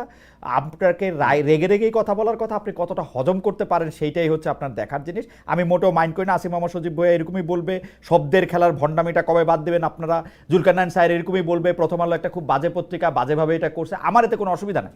কিন্তু আপনি এটাকে কিভাবে দেখেন? অনেক ক্ষেত্রে গণমাধ্যম নিজে খুব একটা ইন্টিমিডেটেড জায়গায় চলে যায় আর কি, সেলফ সেন্সরশিপের নাম করেও। আচ্ছা, জুলকারনাইন স্যার কখনো বলেন প্রথম আলো একটা খারাপ পত্রিকা। আমি বলেছি যে প্রথম আলো ন্যারেটিভ টুইস্ট করার চেষ্টা করে, ন্যারেটিভ অন্যভাবে বানানোর চেষ্টা করে, বেশি খারাপ হইলো না, অসুবিধা নাই, খারাপ হইলো গেলানোর চেষ্টা করে, এবং এটা তারা প্রায় করে, এবং এটা তারা এখনই প্রথম করছে না, এটা তারা অনেকদিন ধরেই করছে। আসিফ যদি বলে থাকে যে শব্দের খেলা, আমার মনে হয় তার এই পার্টিকুলার টেক্সটটা ওয়াজ নট এন্টায়ারলি রং। কারণ শেখ হাসিনা যেখানে বলেছে যে আমি অর্ডার দিয়ে দিছি, এটাকে তো আপনার পারমিশন বলে গা বাঁচানোর কোনো বিষয় না। পারমিশন হচ্ছে আমি তোমাকে অনুমতি দিছি, একটা আপনি করতে পারেন, নাও করতে পারেন, চয়েস ইজ ইয়ার্স। বাট যখন আপনি কাউকে অর্ডার দেন, being the commander in chief অথবা being the head of the ministry of defence, আপনি যখন অর্ডার পাস করেন, that is something people has to carry out in the street. তো আপনি সেটাকে ওইভাবে কনভে করে যাবেন। এবং বিবিসি বাংলার, এখন আমি কি বলবো, আমাদের কিছুদিন একটা একটা একটা একটা অনুষ্ঠান হয়েছে আমাদের লাইক আল জাজিরা থেকেই, you should watch that. এখানে একটা ইভেন্ট হয়েছিল ইউকেতে, গ্লাসটনবেরি নামে একটা ফাংশন হয়েছিল এখানে, আপনার কনসার্ট ইভেন্টের মতো। The way they have twisted the entire narrative did send a very wrong message, and আমাদের ওই প্রোগ্রামে এটা বেশ ভালো করে তুলে ধরা হয়েছিল। So I don't want to take that avenue, I don't want to criticise them for anything, but এই ধরনের choice of words is not correct. আপনি সঠিকভাবে ইন্টারপ্রেট করবেন, যেটা ইংরেজিতে আছে সেটাকে বাংলাতে সঠিকভাবে ইন্টারপ্রেট করবেন, যেটা বাংলায় আছে সেটাকে ইংরেজিতে আপনি আবার না কারেক্টলি না করবেন। স্যার, আমার আমি একটা আমি স্যার আমার একটা আমি আপনাকে জিজ্ঞাসা এটা আছে, বলি। স্যার আমার একটা জিজ্ঞাসা আছে, সেটা হলো যে সাংবাদিকতা আমরা অনেকগুলিকে মেলাফাইটি মিস্টেক বলি, অনেকগুলি বোনাফাইটি মিস্টেক বলি। আপনি কি এটাকে মেলাফাইটি বা ইন্টেনশনাল মিস্টেক বলতে চান অবশ্যই প্রথম মেলাফাইটি কথা? মিস্টেক, মানে অবশ্যই আপনি অবশ্যই। আপনি বলতে চান যে মানে বিবিসি বাংলাদেশে সবাই শুনতেছে, অসংখ্যবার পরিচয় হয়েছে, সে মেলাফাইটি করে সেই অর্ডারকে অনুমোদন বলছে, আপনার কাছে এরকম মনে হচ্ছে? এরকম অবশ্যই করেছে তারা। আপনি যদি বিবিসি বাংলার গত সরকারের সময়কার রিপোর্ট গুলা দেখেন, এখনো জি, এই সরকারের সময় তারা এমন অনেক কিছুই করেছে ওকে। যা আমার মনে হয় ওয়াজ নট ভেরি কারেক্ট। মানে আপনার এগুলি বোনাফাইটি মিস্টেক না, রাইট? এগুলি মেলাফাইটি না, মনে হচ্ছে আপনার কাছে? অবশ্যই না, আচ্ছা, অবশ্যই না, অবশ্যই না। ইন্টেনশনালি অনেক কিছু তারা করেছে। ওকে। এটা শুধু বিবিসি বাংলা একা না, আপনার পূর্বের যে কর্মস্থল আছে ডয়চে ওয়েল বাংলা, হুম ওইখানেও অনেক সময় আমরা লক্ষ্য করেছি যে এরকম মিস্টেক হুম হয়েছে। হুম, ওকে। ওটা হয়তো আপনার ইয়েতে হয় নাই, বাট হ্যাঁ। মিস্টেক হয়েছে। না মিস্টেক না এখন না না, তারা এটা গণমাধ্যমে কোন কাজ করলে, ইন্টেনশন নিয়ে গণমাধ্যমে করেছে। কাজ করলে মিস্টেক তো হইবই, কি মানে সেইটা তো, না, সেটা তো মিস্টেক সেটা হচ্ছে তো ভাই আপনি স্বাভাবিক। বানানের ভুল করেন মানুষের নামের। আপনার আচ্ছা, নামের নাম আরেকটা নাম সায়েরকে আপনি বলছেন না। চায়ের লেখেন, চ দিয়ে লেখেন, হ্যাঁ দন্তস্বর পরিবর্তে আপনি ওটা চ হ্যাঁ দিয়ে লেখেন। হ্যাঁ। কিন্তু আপনি যদি বলেন যে সায়ের বাসা থেকে নিচে গেছে, হুম, আপনি যদি বলেন যে সায়ের বাসা থেকে নিচে গিয়ে দেখছে যে সে ওখানে গিয়ে বসে বসে বিড়ি টানতেছে, রাইট। আমি তো বাসা থেকে নিচে গেছি, এখন যদি আপনি সিদ্ধান্ত না, নিয়েই রাইট নেন যে আমি রাইট বিড়ি টানতেছি, রাইট রাইট এটা তো হইলো না। রাইট। না, এটাতে আমি আপনার সাথে একমত। আমি জেসিনের কাছে থেকে শুরু করতে চাই, যেটি আসলে আপনাদের দুজনের কাছে প্রশ্ন। জেসিন, আমি কিন্তু খেয়াল করেছি যে সে সময় আসলেই আসলেই এই প্রশ্নগুলিতে আওয়ামী লীগ সরকার সবচেয়ে বেশি বিব্রত হতো। আন্তর্জাতিক চুক্তি, অর্থাৎ আন্তর্জাতিক চুক্তি বলতে তো এর সিংহভাগ বা 95% বা 97% চুক্তি ভারতের সঙ্গে হয়েছে। সেই ভারতের সঙ্গে চুক্তিগুলির ব্যাপারে সেগুলি আসলে জনগণের সামনে প্রকাশ করতে চাইতো না, এর জন্য আমাদের সাথে কি আছে সেটা দেখাতে চাইতো না, বা আমরা দেখতে পারতাম না। আরও যোগ্য সাংবাদিকরা নিশ্চয়ই পারতেন, আমরা পারতাম না, আমরা চেষ্টা করে যা, এবং প্রশ্ন করলেই তারা রাগ হয়ে যেত, মানে আমরা এই সেই এগুলি বলতো। কিন্তু আমার প্রশ্ন, এই 10 মাসেও কি এই সরকারের কাছে একই প্রশ্ন আমরা করতে পেরেছি যে সেই চুক্তিগুলি কোথায়, সেই চুক্তিগুলি বাতিল করা হলো না কেন, সেই চুক্তিগুলি আমাদের সামনে কেন আনা হলো না, সেই চুক্তিগুলি আমরা বরং উল্টা দিতেছি, ভারত একতরফাভাবে আমাদের সাথে চুক্তির পর চুক্তি বাতিল করে যাচ্ছে, আমরা কেন সেটা বাতিল দেখছি না? আমি একটু জেসিনের মন্তব্য শুনবো, একটু জুলকারনাইন সাহেব থেকেও জানতে চাইবো যে জুলকারনাইন সাহেব অনুসন্ধানীমূলক সাংবাদিক, আমরা একটু জানতে চাইবো যে আসলে আমরা এমন কোন কোন চুক্তি করে রেখেছি যেগুলো আসলে এই সরকার সামনে আনতে দিচ্ছে না বা দেখাচ্ছে না আমাদের। আমি আগে জেসিনকে একটু শুনি। জি, কাজী জেসিন। আচ্ছা, প্রথমেই বলি যে প্রশ্ন আমি করেছি যে এই চুক্তিগুলো কবে আমরা জানবো, কি কিছু জানতে পেরেছেন কি মানে? সেটা আসলে জি। আহ, প্রশ্নের উত্তর পেয়েছি, যে এটা তদন্ত কমিটি করা হয়েছে, তারা কাজ করছে এবং এটা আমরা জানতে পারবো। কিন্তু এটা তো আপনিও জানেন, আমরা সবাই জানি যে এখনো পর্যন্ত কোনো তদন্ত রিপোর্ট আমরা সামনে পাইনি যে কি ধরনের আসলে চুক্তি হয়েছে ভারতের সাথে, এবং সেই চুক্তিগুলো কতটা আমাদের দেশের স্বার্থ বিরোধী, এবং কোন কোন চুক্তি আসলে আন্তর্জাতিক কোর্টে নিয়ে আমরা সেখান থেকে বের হয়ে আসার উদ্যোগ নিতে পারি, এবং সেই উদ্যোগগুলো কবে নেবে। এই প্রশ্নগুলো উত্তর আমরা পাইনি। সেটা আসলে তদন্ত কবে শেষ হবে এটা সরকারের কাছ থেকেই আমাদের এটা জানতে চাওয়ার কথা। পরবর্তী প্রশ্ন সরকারের কাছে রাখা উচিত যে সরকার আসলে কবে এই তদন্তটা সামনে নিয়ে আসবে, যদি আদৌ সেই তদন্তটা হয়ে থাকে, কেউ করে থাকে। আমি প্রেস সেক্রেটারির কাছে জানতে আবার চেয়েছিলাম, বিশেষ করে যেমন আমি প্রেস সেক্রেটারির কাছে জানতে চেয়েছিলাম এবং আমি বলেছিলাম যে আমরা দেখতে পাচ্ছি যে ভারত স্থলবন্দর দিয়ে বন্ধ করে দিচ্ছে, ভারত ট্রান্সশিপমেন্ট বন্ধ করে দিচ্ছে, আমরা তো বন্ধ করতেছিই না, চুক্তিগুলি প্রকাশও করতেছি না। আমাদেরকে মানে মানে আমাকে, টু মাই আটার সারপ্রাইজ, আমাকে প্রেস সচিব জবাব দিচ্ছেন যে আমরা তো কোনো রিটালিয়েশনে বিশ্বাস করি না, এটা বলে রিটালিয়েশন। আমি এইটা আমরা তো একটার জবাবে আরেকটা এরকম করবো, এরকম কোনো কিছু তো করবো না, আমরা এগুলি ভেবে দেখছি। আরে ভাই, এগুলি প্রকাশ করেন, প্রকাশেরও কোনো নাম নাই। আপনি বলতেছিলেন কাজী জেসিন। হ্যাঁ, সো এটা আসলে একটা স্পষ্ট অবস্থানে আমরা দেখতে চাই। আমার কাছে কিন্তু, আমি কিন্তু অন্যটা শুনেছি, আমি শুনেছি যে তদন্ত চলছে এবং তদন্তের পরে আমরা জানবো সরকার কি করবে। চুক্তি প্রকাশ করতে তদন্ত লাগবে কেন? আমরা এখনো জানি না। আমি কিন্তু তৌহিদ হোসেনকেও জিজ্ঞেস করছিলাম, পররাষ্ট্র উপদেষ্টা, চুক্তি প্রকাশ করতে তদন্ত লাগবে কেন? আওয়ামী লীগ সরকার এই চুক্তি করছে, এটা গণমাধ্যমে প্রকাশ হবে, দ্যাটস ইট। এর মধ্যে তদন্তের কি দরকার? না, তদন্ত না, sorry, let me correct it, এটা কমিশন করা হয়েছে, তারা এই কমিশন যাচাই বাছাই করছে এই চুক্তিগুলো নিয়ে। কমিশন তো যাচাই বাছাই করবে যে কিভাবে বাতিল করবে। আমি জানি না, আমাকে আমার সায়েরের দ্বারস্থ হওয়া ছাড়া উপায় নাই, অনুসন্ধানীমূলক সাংবাদিক, আমাকে একটু বুঝায় বলেন তো, চুক্তি আওয়ামী লীগ সরকার ইন্ডিয়ার সাথে করছে, যেটা গোলামির চুক্তি, যেটা অনেকগুলি খারাপ চুক্তি, সেটা প্রকাশ করবে, সেটা দেখাবে এই চুক্তি করছে, এইটার মধ্যে কমিশন করে কি করতে হবে স্যার? আমার আমার যেটা আমি আমি যতটা জানি, যতটা আমি বুঝতে পারছি, সেটা হচ্ছে যে তারা দেখতে যাচ্ছে যে কোন চুক্তিগুলোর মধ্যে বাংলাদেশের অ্যাডভান্টেজ কতটুকু আছে, ডিসঅ্যাডভান্টেজ কতটুকু আছে, কোন চুক্তিগুলো থেকে এক্সিট ক্লজ বেশ সহজ, কোন চুক্তিগুলোর exit clause is very hard. এবং এখানে বেশ কয়েকটা চুক্তি আছে আমি যেগুলো ব্যাপারে আমি জানি যে এগুলোর exit clause is very severe, যে আপনাকে যদি বের হতে হয়, আপনাকে ওরা যে প্রজেক্টটা করেছে অথবা যে ইনভেস্টমেন্ট করেছে সেটার সম্পূর্ণটা অথবা আগামী 20 স্যার, বছর আমি 15 বছর আমি আমি আমি আমি বিনয়ের সাথে একটা দিতে হবে। বিনয়ের সাথে একটা কথা বলি। আওয়ামী লীগ সরকারের বিরুদ্ধে জেসিন যেটি নিয়ে আসলে শুরু করেছিলেন সেটি হুম। মানে 2009-10 পর্যন্ত বোধহয় উনি মাত্র করতে পারছেন, বা 11 পর্যন্ত, আমি জানি না। জি। এরপরেই তাকে চলে যেতে হয়েছে বা তাকে থাকতে দেওয়া হয় নাই, বা আমি যেই কথাই বলি না কেন, বা আমরা যারা ছিলামও তারা বারবার আওয়ামী লীগ সরকারকে এই কথা বলতাম, আপনারা যেগুলি চুক্তি করছেন দয়া করে সেগুলি প্রকাশ করেন, আমাদেরকে দেখান। True. না আপনারা সংসদে আলোচনা করেন, না এটা ওয়েবসাইটে দেন, না এটা নিয়ে কোনো একটা শ্বেতপত্র প্রকাশ করেন। এখন সরকার আসছে, এটার এক্সিট ক্লজ কি আছে, এটা দিয়ে আমরা বাইরেতে পারমু কি পারমু না, সেটা তো আমরা বোঝার তো দরকার আছে। আপনি চুক্তিগুলি খালি প্রকাশ করবেন, এতে আপনার কি অসুবিধা? আমি বলি কি আমার অসুবিধা? মনে হয় আমার হাইপোথেসিস হচ্ছে এই সরকারও ভারতেরই কোনো না কোনো ভাবে স্বার্থ দেখে, দ্যাটস ওয়াই তারা আমি প্রকাশ আপনাকে করতেছে না। আমি আপনাকে খালেদ ভাই যেটা বলতে পারি যে it will sound a very technical ইয়ে। আহ, দেখেন, ভারত আমাদের আশেপাশে দিয়েই আছে, আমাদের সব থেকে বড় land border is with India. এখন এমন একটা দেশের সাথে আমরা আসলে আপনার ধরেন কোন ধরনের সরাসরি সাংঘর্ষিক অবস্থাতে যাওয়ার মতো অবস্থাতে এই মুহূর্তে আছে কিনা সেটাও চিন্তা করতে হবে। আমার মনে হয় যে সরকার বললো, এবং ওই আপনার শফিক সাহেব যেটা আপনাকে রেসপন্স করেছে যে রিটেলিয়েশনে বিশ্বাস করেন না, আমার মনে হয় যে বাংলাদেশ এখনো তার যে ধৈর্য অথবা পেশেন্স মানে যাই বলি না কেন সেটা মানে তারা আওয়ামী লীগ সরকার করতেছে। গিয়া মুখে যাই বলুক গিয়া পায়ে গিয়া পড়ে থাকতো, এরা মুখে বড় বড় কথা বলবে এবং পায়ে গিয়ে পড়ে থাকবে। ও আমার হলো আমার মুখের উপরে আবার বন্ধ সেটা করে দিবে, ও কোনো কথা বলবে না। চীনে গিয়ে বলে আসবে যে আমরা আমরা হচ্ছে ওগুলির মুরব্বী, এগুলি হচ্ছে কথা। কথা বলতে তো কোনোটা কম বলে না সাহেব।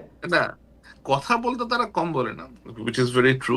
বাট আপনি দেখেন যে ইন্ডিয়া কিন্তু বাংলাদেশের সাধারণ বাংলাদেশি ট্যুরিস্টদের জন্য এখন ভিসা দেওয়া বন্ধ করে দিচ্ছে, বাংলাদেশে ঘুরতে যেতে হ্যাঁ, পারে না। চাইছে তাই করতেছে। এবং এই যে এবং এগুলো তারা করতেছে, হ্যাঁ, কিন্তু বাংলাদেশের পক্ষ থেকে কিন্তু এখনো এ ধরনের কোন রকমের স্ট্রং মেজার নেওয়া হয়নি। বাংলাদেশের স্ট্রং এখনো মেজার না, ভারতীয়দের ঘুরতে কোনো দিচ্ছে। একটা মেজারও নেওয়া হয় এবং নাই। এবং হাসিনার নেওয়া এবং আমি আপনাকে ইন্টারেস্টিং জিনিস বলি, বাংলাদেশে গত কয়েক মাসে বেশ কিছু উল্লেখযোগ্য সংখ্যক রয়ের এজেন্ট ঢুকেছে, এসে এরা ডিজিএফ এর সাথে গিয়ে মিটিং করেছে, এনএস এর সাথে গিয়ে মিটিং করার চেষ্টা করেছে, তাদেরকে পার্সুয়েট করার চেষ্টা করেছে, এবং লাকিলি আমাদের এজেন্সিগুলো এদের সাথে কোনো রকমের কোঅপারেশনে যায় নাই। এন্ড আমি এদের যে পাসপোর্ট নাম্বার সহ বিস্তারিত আপনার ফাঁস করে দিয়েছি, এবং তারপরেও আমাদের দেশ থেকে ভারতের সাথে কোনো রকমের কথাবার্তা বলা হয়নি। ভারতীয় এম্বাসিতে হাই কমিশনে কি জানি আরে আপনার রাজেশ অগ্নিহোত্রী, যে ঢাকাতে রয়্যাল স্টেশন চিফ, এটা আমরা গত 2 বছর ধরেই জানি। এটা আমি 2 বছর ধরে ক্রমাগত আপনার লিখে গিয়েছি। এই লোক লাস্ট ইলেকশনের সময় আপনি বিভিন্ন রকমের প্রভাব রেখেছে, এর সাথে মিট করতে চায়, ওর সাথে মিট করতে চায়, তার বাসায় পলিটিক্যাল পার্টি লিডারদেরকে নিয়ে আসে। বাট স্টিল বাংলাদেশ এখনো এই লোকটাকে রেখে দিয়েছে ঢাকাতে, সে এখনো ঢাকাতেই আছে। হাসিনা সরকার চলে গেছে, he is still in the same appointment, right, এবং রাইট। সেটাতে কোনো ব্যবস্থা গ্রহণ করা হয় না আমি কিন্তু আমি এই কথাটাই বলতে চাই যে ডক্টর মোহাম্মদ ইউনূস সরকার একটা কিছু মানে সমান সমান কিছু করার দূরে থাক, ইন্ডিয়া একের পর এক গাজোয়ারি, আজকে বর্ডার বন্ধ করে দিচ্ছে, কালকে ভিসা বন্ধ করে দিচ্ছে, কালকে স্থলবন্দর বন্ধ করে দিচ্ছে, কালকে ট্রান্সশিপের চুক্তি বাতিল করতেছে, একটা কিচ্ছু করে নাই যেটা ইন্ডিয়ার স্বার্থের এগেইনস্টে যায়, শুধু কতগুলি গপ্প দেয়া ছাড়া, উঁচা উঁচা কথা বলা ছাড়া। হয় এবার এটা তাদের ব্যাপার। কিছু স্টেটমেন্ট ইস্যু করেছে বাংলাদেশের, লাইক কোন স্টেটমেন্ট, কোনটা বলুন তো? আপনার সবার ওই যে আগে আইসে আপনার আদানির border- টাকা দিছে, জিজ্ঞেস করলেই বলে যে আদানির টাকা না দিলে বলে ভারত বোম মারতো। সবার আগে আইসা এগুলি করছে, এগুলি আমাদের ভাই। যাই হোক, হাওয়ার লাস্ট প্রসঙ্গে লাস্ট আসি। এইটা আসলে এইটা এটা আমরা যে ইয়াকে দিয়ে শুরু করি, জেসিনকে দিয়ে শুরু করি, আমরা সায়েরকে দিয়ে শেষ করব। সেটা হচ্ছে যে মানে বর্তমানে বাংলাদেশে মানে আমি বেশিরভাগ সময় একটু ভবিষ্যতের কথা ভাবি, যে পরে যখন কন্টেন্ট অ্যানালিসিস করে গণমাধ্যমের এই কাজগুলি দেখা হবে তখন সেটা আসলে কি আর দেখা হবে। যেমন মনে করেন বাংলাদেশের গণমাধ্যম রাষ্ট্রপতি সংক্রান্ত সকল সংবাদ এড়ায়া চলে, কিন্তু বড় একটা খবর হইলো কয়েকদিন আগে যে প্রথমবারের মতো 10 মাসে প্রথমবারের মতো বঙ্গবন্ধু ছেড়ে বাইরে হয়ে আসা সেনা ইয়াতে আসছেন পিজিআর এর অনুষ্ঠানে, সেই খবরটাও আসলে খুব বেশি পরিমাণে আমরা মানে বাসসে দেখি নাই, বিটিভিতে দেখি নাই, ইয়েতে দেখি নাই। এইটা আসলে কিভাবে বিবেচনা করা হবে? মানে এইটা কি স্বাধীনতা, মানে আমরা ওকে দেখতে পারি না অথচ ও প্রেসিডেন্ট, মানে এটা কেমনে দেখা হবে? আপনাদের দুজন কিভাবে দেখেন আসলে, মানে এইটা কিভাবে আপনারা যদি একটু সাহায্য করতে পারেন। আমি প্রশ্নটা কয়েনও করতে পারি না, আমার খালি মনে আছে যে প্রেসিডেন্ট একজন আছে যারে আমরা আবার খুব বেশি প্রেসিডেন্ট মনে করি না, মহামান্যটা অমান্য তো বলিই না, তার খবরও দেই না, কিন্তু তিনি আবার প্রেসিডেন্ট আছেন, তারে আবার আমরা সরাইতেছি না। মানে এটা কিরকম আসলে, এবং গণমাধ্যমের দৃষ্টিতে এটা কিরকম, যদি জেসিন আগে বলেন। গণমাধ্যমের কাজ তো হচ্ছে আসলে তথ্য সামনে আনা। তো প্রেসিডেন্ট একটা প্রোগ্রামে গেছেন এবং তিনি এই এতদিন পর প্রথম একটি প্রোগ্রামে গেছেন, সেটা তো একটা অবশ্যই আমাদের কাছে তো নিউজ তো একটা মানে অ্যাসেট, তাই না? সুতরাং সেটা কাভার করবে সবাই, সেটাই স্বাভাবিক। এবং সেটা যদি কেউ না করে থাকে তাহলে সেটা আমার মনে হয় যে তারা একরকম পক্ষপাতিত্বের এখানে, বা পক্ষপাতিত্ব ঠিক শব্দটা এখানে অ্যাপ্রোপ্রিয়েট হবে না। আমার মনে হয় যে ইমোশনালি তারা হয়তো জিনিসটাকে একসেপ্ট করতে পারে না যে এখনো পর্যন্ত তিনি, যিনি কিনা সাবেক পতিত প্রধানমন্ত্রী শেখ হাসিনা পাঁচ হয়ে সালাম করেছিলেন, তিনি এখন সালাম করতে চেয়েছিলেন, তিনি বলেছিলেন যে সালাম করার জন্য পাচ্ছি না প্রধানমন্ত্রীকে। প্রধানমন্ত্রী আবার সালাম নিচ্ছেন না, রাইট। তো একটা দৃশ্য আমরা ওরকম দেখেছিলাম। তো এটা হয়তো ইমোশনালি তার জন্য ডিফিকাল্ট, যদি কেউ দায়িত্ব থেকে এটা মানে কোনো সংবাদ মাধ্যমের দায়িত্বে আছেন কিন্তু এই নিউজটাকে অ্যাপ্রোপ্রিয়েটলি কভার করলেন না, সেটা একটা কারণ হতে পারে। তবে আমরা তো নিউজ, এটাকে আমি মনে করবো এটা গুরুত্বপূর্ণ নিউজ। এতদিন পর তিনি আসলেন, সেটাও তো একটা গুরুত্বপূর্ণ মেসেজ। এটার পেছনের কারণ আরো অনেক কিছু। সায়ের আছে, সায়ের আরো ভালো বলতে পারবে। না, সায়েরের সাথে আমি এটা প্রশ্নের সাথে একটু যোগ করতে চাই, এইটা দিয়ে তাহলে আমরা আসলে জেসিনকে দিয়ে অনুষ্ঠান শেষ করব। সায়েরের সাথে আমি যেটা যোগ করতে চাই সেই যোগের প্রসঙ্গে আসলে একটু জেসিন বলবেন। সায়ের, আপনি প্রেসিডেন্টের প্রসঙ্গটা একটু বলবেন, এবং খুবই ইনসিডেন্টালি সেই প্রেসিডেন্টকে দাওয়াত দিয়েছেন সেনাপ্রধান জেনারেল ওয়াকারুজ্জামান। আপনাকে এইভাবে ব্র্যান্ড করা হয়, আপনি হচ্ছেন জেনারেল ওয়াকারুজ্জামানের লোক, এবং আপনি এবং জেনারেল ওয়াকারুজ্জামান একটি স্বাধীন বাংলাদেশ ঘোষণা করেছেন, যারা আসলে ইউনূস সাহেবের অধীনেও না, প্রেসিডেন্টের অধীনেও না, তারা তাদের যা ইচ্ছা হয় তারা তা করেন। এই কথাটাকে আসলে ঠিক কিনা? এবং খুবই আশ্চর্যজনকভাবে ডিজিএফআইয়ের কোনো দোষের দায়ে চাপানো হয় সেনাপ্রধানের উপরে, যদিও সেনাপ্রধানের আন্ডারে ডিজিএফআই না, ডিজিএফআই সরাসরি ডক্টর মোহাম্মদ ইউনূসের আন্ডারে। একটু আপনি যদি একটু বলতেন যে সেনাপ্রধানের দাওয়াতে বা সেনাপ্রধান যেখানে উপস্থিত ছিলেন, সেনাবাহিনীতে রাষ্ট্রপতি গেছেন, সেইটা কি একটা আলাদা দেশ কিনা, আলাদা জায়গা কিনা, মানে ডক্টর ইউনূসের আয়ত্তের বাইরের কিনা এটা, এবং সংবাদ মাধ্যমে না আসাটাকে কেমনে দেখেন? এখন দেশে যে একটা প্রেসিডেন্ট আছে, আমার কাছে তো আসলে like I don't see his existence anywhere actually. আমার তো মাঝে মাঝে মনে হয় যে সে আসলেও কেউ আছে কিনা, বাট শুনি যে আছে।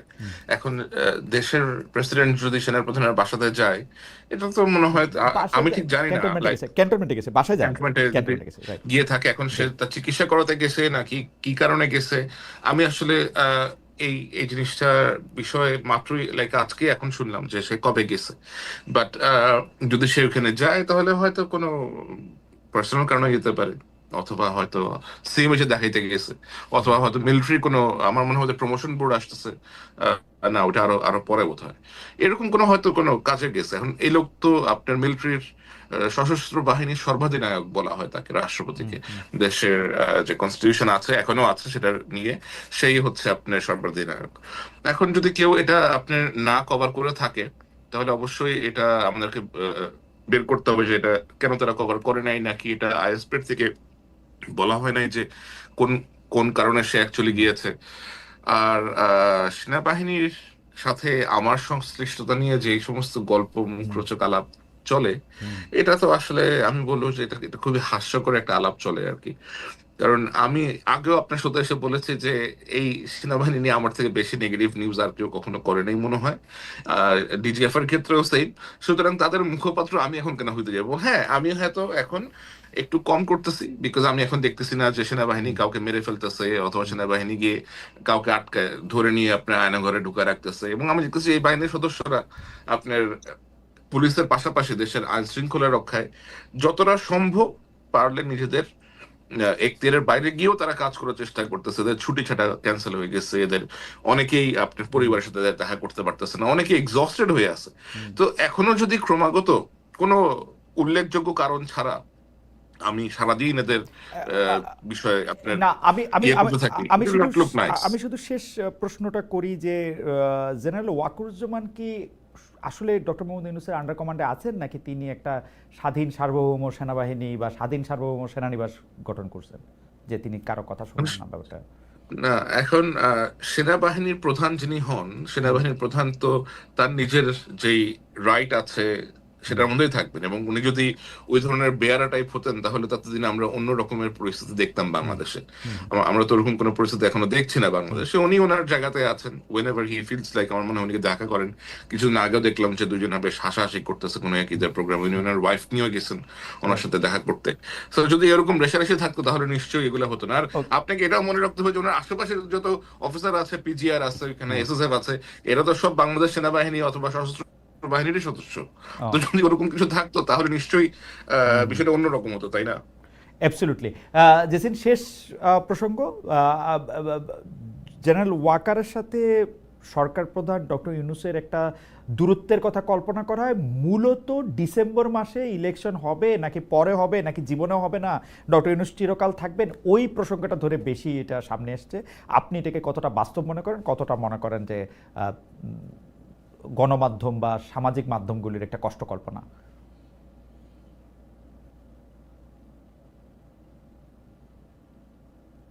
এটা তো একটা আসলে অ্যানালিটিক্যাল একটা জায়গায় যেতে হবে। এটা কল্পনা মানে আমাদের একটু অনুমান করেই বলতে হবে, কিছু ইনফরমেশনের উপর বেস করে।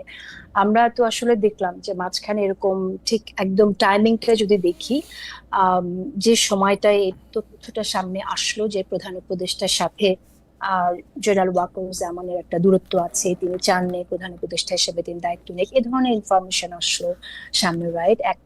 এনসিপির দুজন নেতার সাথে দেখা হলো, তারপর উনি বলেছেন নির্বাচনের আওয়ামী লীগের পুনর্বাসনের কথা, এ ধরনের কথা সামনে আসলো। তো আমার যেটা মনে হয় যে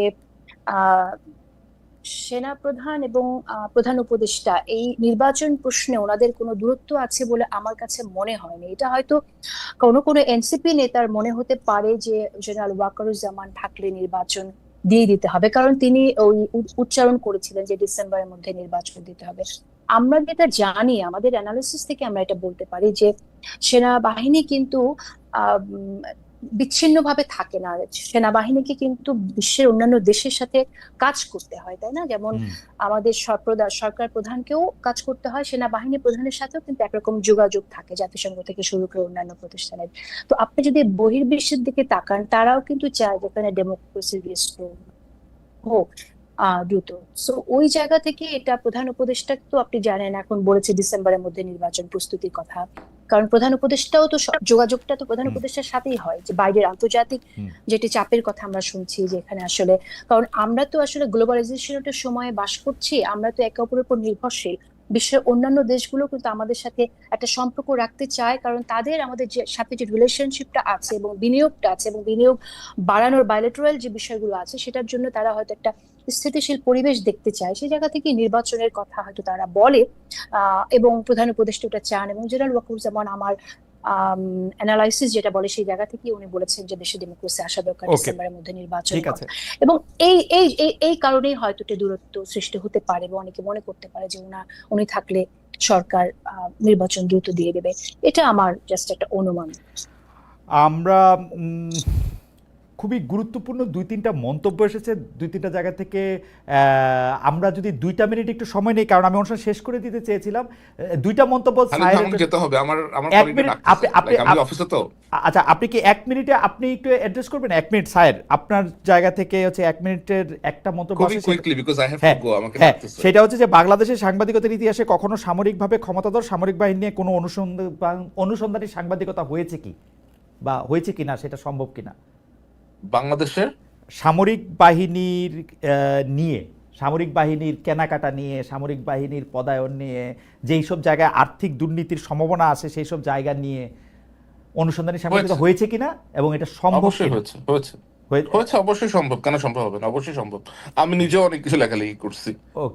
ওকে, ঠিক আছে। তাহলে আপনি স্যার, আপনাকে আপনাকে ধন্যবাদ।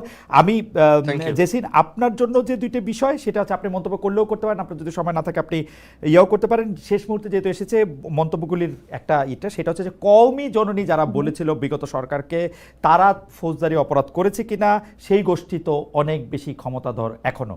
এটি আপনার জন্য একটি প্রশ্ন। আরেকটি প্রশ্ন হচ্ছে জুলাই আন্দোলন নিয়ে যে বিচার প্রক্রিয়া চলছে, আওয়ামী লীগকে যেভাবে ট্রিট করছে সরকার, পতিত সরকারের লোকজনের মানবাধিকারে এখনো শুধুই ডেভিড বার্গম্যানকেই সোচ্চার দেখা যাচ্ছে। এই দুটি বিষয়ে আপনি কোনো মন্তব্য করবেন কিনা, মানে যদি মানবাধিকারের প্রশ্ন আমি হয় আমি আমি সেকেন্ড প্রশ্নটা বুঝতে পারিনি আপনার। সেকেন্ড প্রশ্নটা হচ্ছে আমরা তো মানবাধিকারের কথা বলি, মানবাধিকারের কথা বললে যারা অপরাধ করেছে তাদেরও সমান মানবাধিকারের কথা বলি, কিন্তু যারা মানবাধিকারের চ্যাম্পিয়নও আছে তাদের মধ্যে কয়েকজন উপদেষ্টা পরিষদেও আছেন, স্বাভাবিকভাবে অন্যভাবেও কাজ করছেন তো অনেকেই, কিন্তু যারা পতিত সরকার অর্থাৎ আওয়ামী লীগের এনাবলার যাদেরকে বলা হইতেছে, তাদেরকে যেভাবে ট্রিট করা হইতেছে, তাদের প্রসঙ্গে বা কথা বলতে গিয়ে শুধুমাত্র মানবাধিকারের প্রসঙ্গটা আমরা ডেভিড বার্গম্যানকেই তুলতে দেখছি, আর কাউকে সেরকমভাবে দেখছি না। এটা একজন মন্তব্য করেছেন, মানে তাদের মানবাধিকারটা, তারা যদি অপরাধী হয়ও তাদের মানবাধিকারটা আর কি। না, তারা অপরাধী হলেও তাদের মানবাধিকার নিশ্চিত করা প্রয়োজন। এই জন্যই আমরা নতুন বাংলাদেশের কথা বলছি। আমরা এরকমটা চাই না যে কখনো জেলখানায় কাউকে টর্চার করে বা আপনার আয়না ঘরে নিয়ে যে টর্চার করে কাউকে হত্যা করা হোক। আমার মনে হয় না এরকম কাজ হচ্ছে। তবে অবশ্যই আমাদের সোচ্চার থাকা উচিত, আমাদের দেখা উচিত যে নিজেদের অনুসন্ধানী সাংবাদিকতার মধ্য দিয়ে যে আসলে হলে পরে আমাদের সোচ্চার থাকা উচিত। অ্যাজ জার্নালিস্ট আমি এটুকুই বলবো। আর হচ্ছে যারা কওমি জননী বলেছে তারা ফৌজদারি অপরাধ করেছে কিনা, সেটা আপনার কাছে একটু প্রশ্ন। কওমি জননী যারা বলেছেন, এটা আসলে অনেক বিস্তৃত ব্যাখ্যার একটা টপিক। এটা আসলে অত্যন্ত অত্যন্ত দুঃখজনক। যারা কওমি জননী বলেছেন তারাই আবার রাজনীতিতে এসেছেন এবং রাজনীতি করছেন, এটা দেখতে ভালো লাগছে না। এটুকুই আমি আপাতত বলতে চাইছি। আপনাকে অনেক ধন্যবাদ কাজী জেসিন। কাজী জেসিন, আমরা অনেকটা লম্বা সময় ধরে আজকে আলাপ করলাম, অনেকগুলি বিষয় নিয়ে আমরা কথা বলেছেন। জুলকারনাইন সাহেব ছিলেন আমাদের তার অফিস টাইমের একটা গুরুত্বপূর্ণ সময়, তাকেও আলাদা করে ধন্যবাদ দিতে চাই। অনেক দর্শক আমাদের সঙ্গে ছিলেন, অনেক মন্তব্য করেছেন। বেশিরভাগ দর্শকই আপনাদের উপস্থিতিকে শুভেচ্ছা, স্বাগত, এবং তারা অনেক বেশি আলোকিত হয়েছেন আপনাদের কথা শুনে। আপনাদের অনেক ধন্যবাদ। ধন্যবাদ, আপনাকে অশেষ ধন্যবাদ।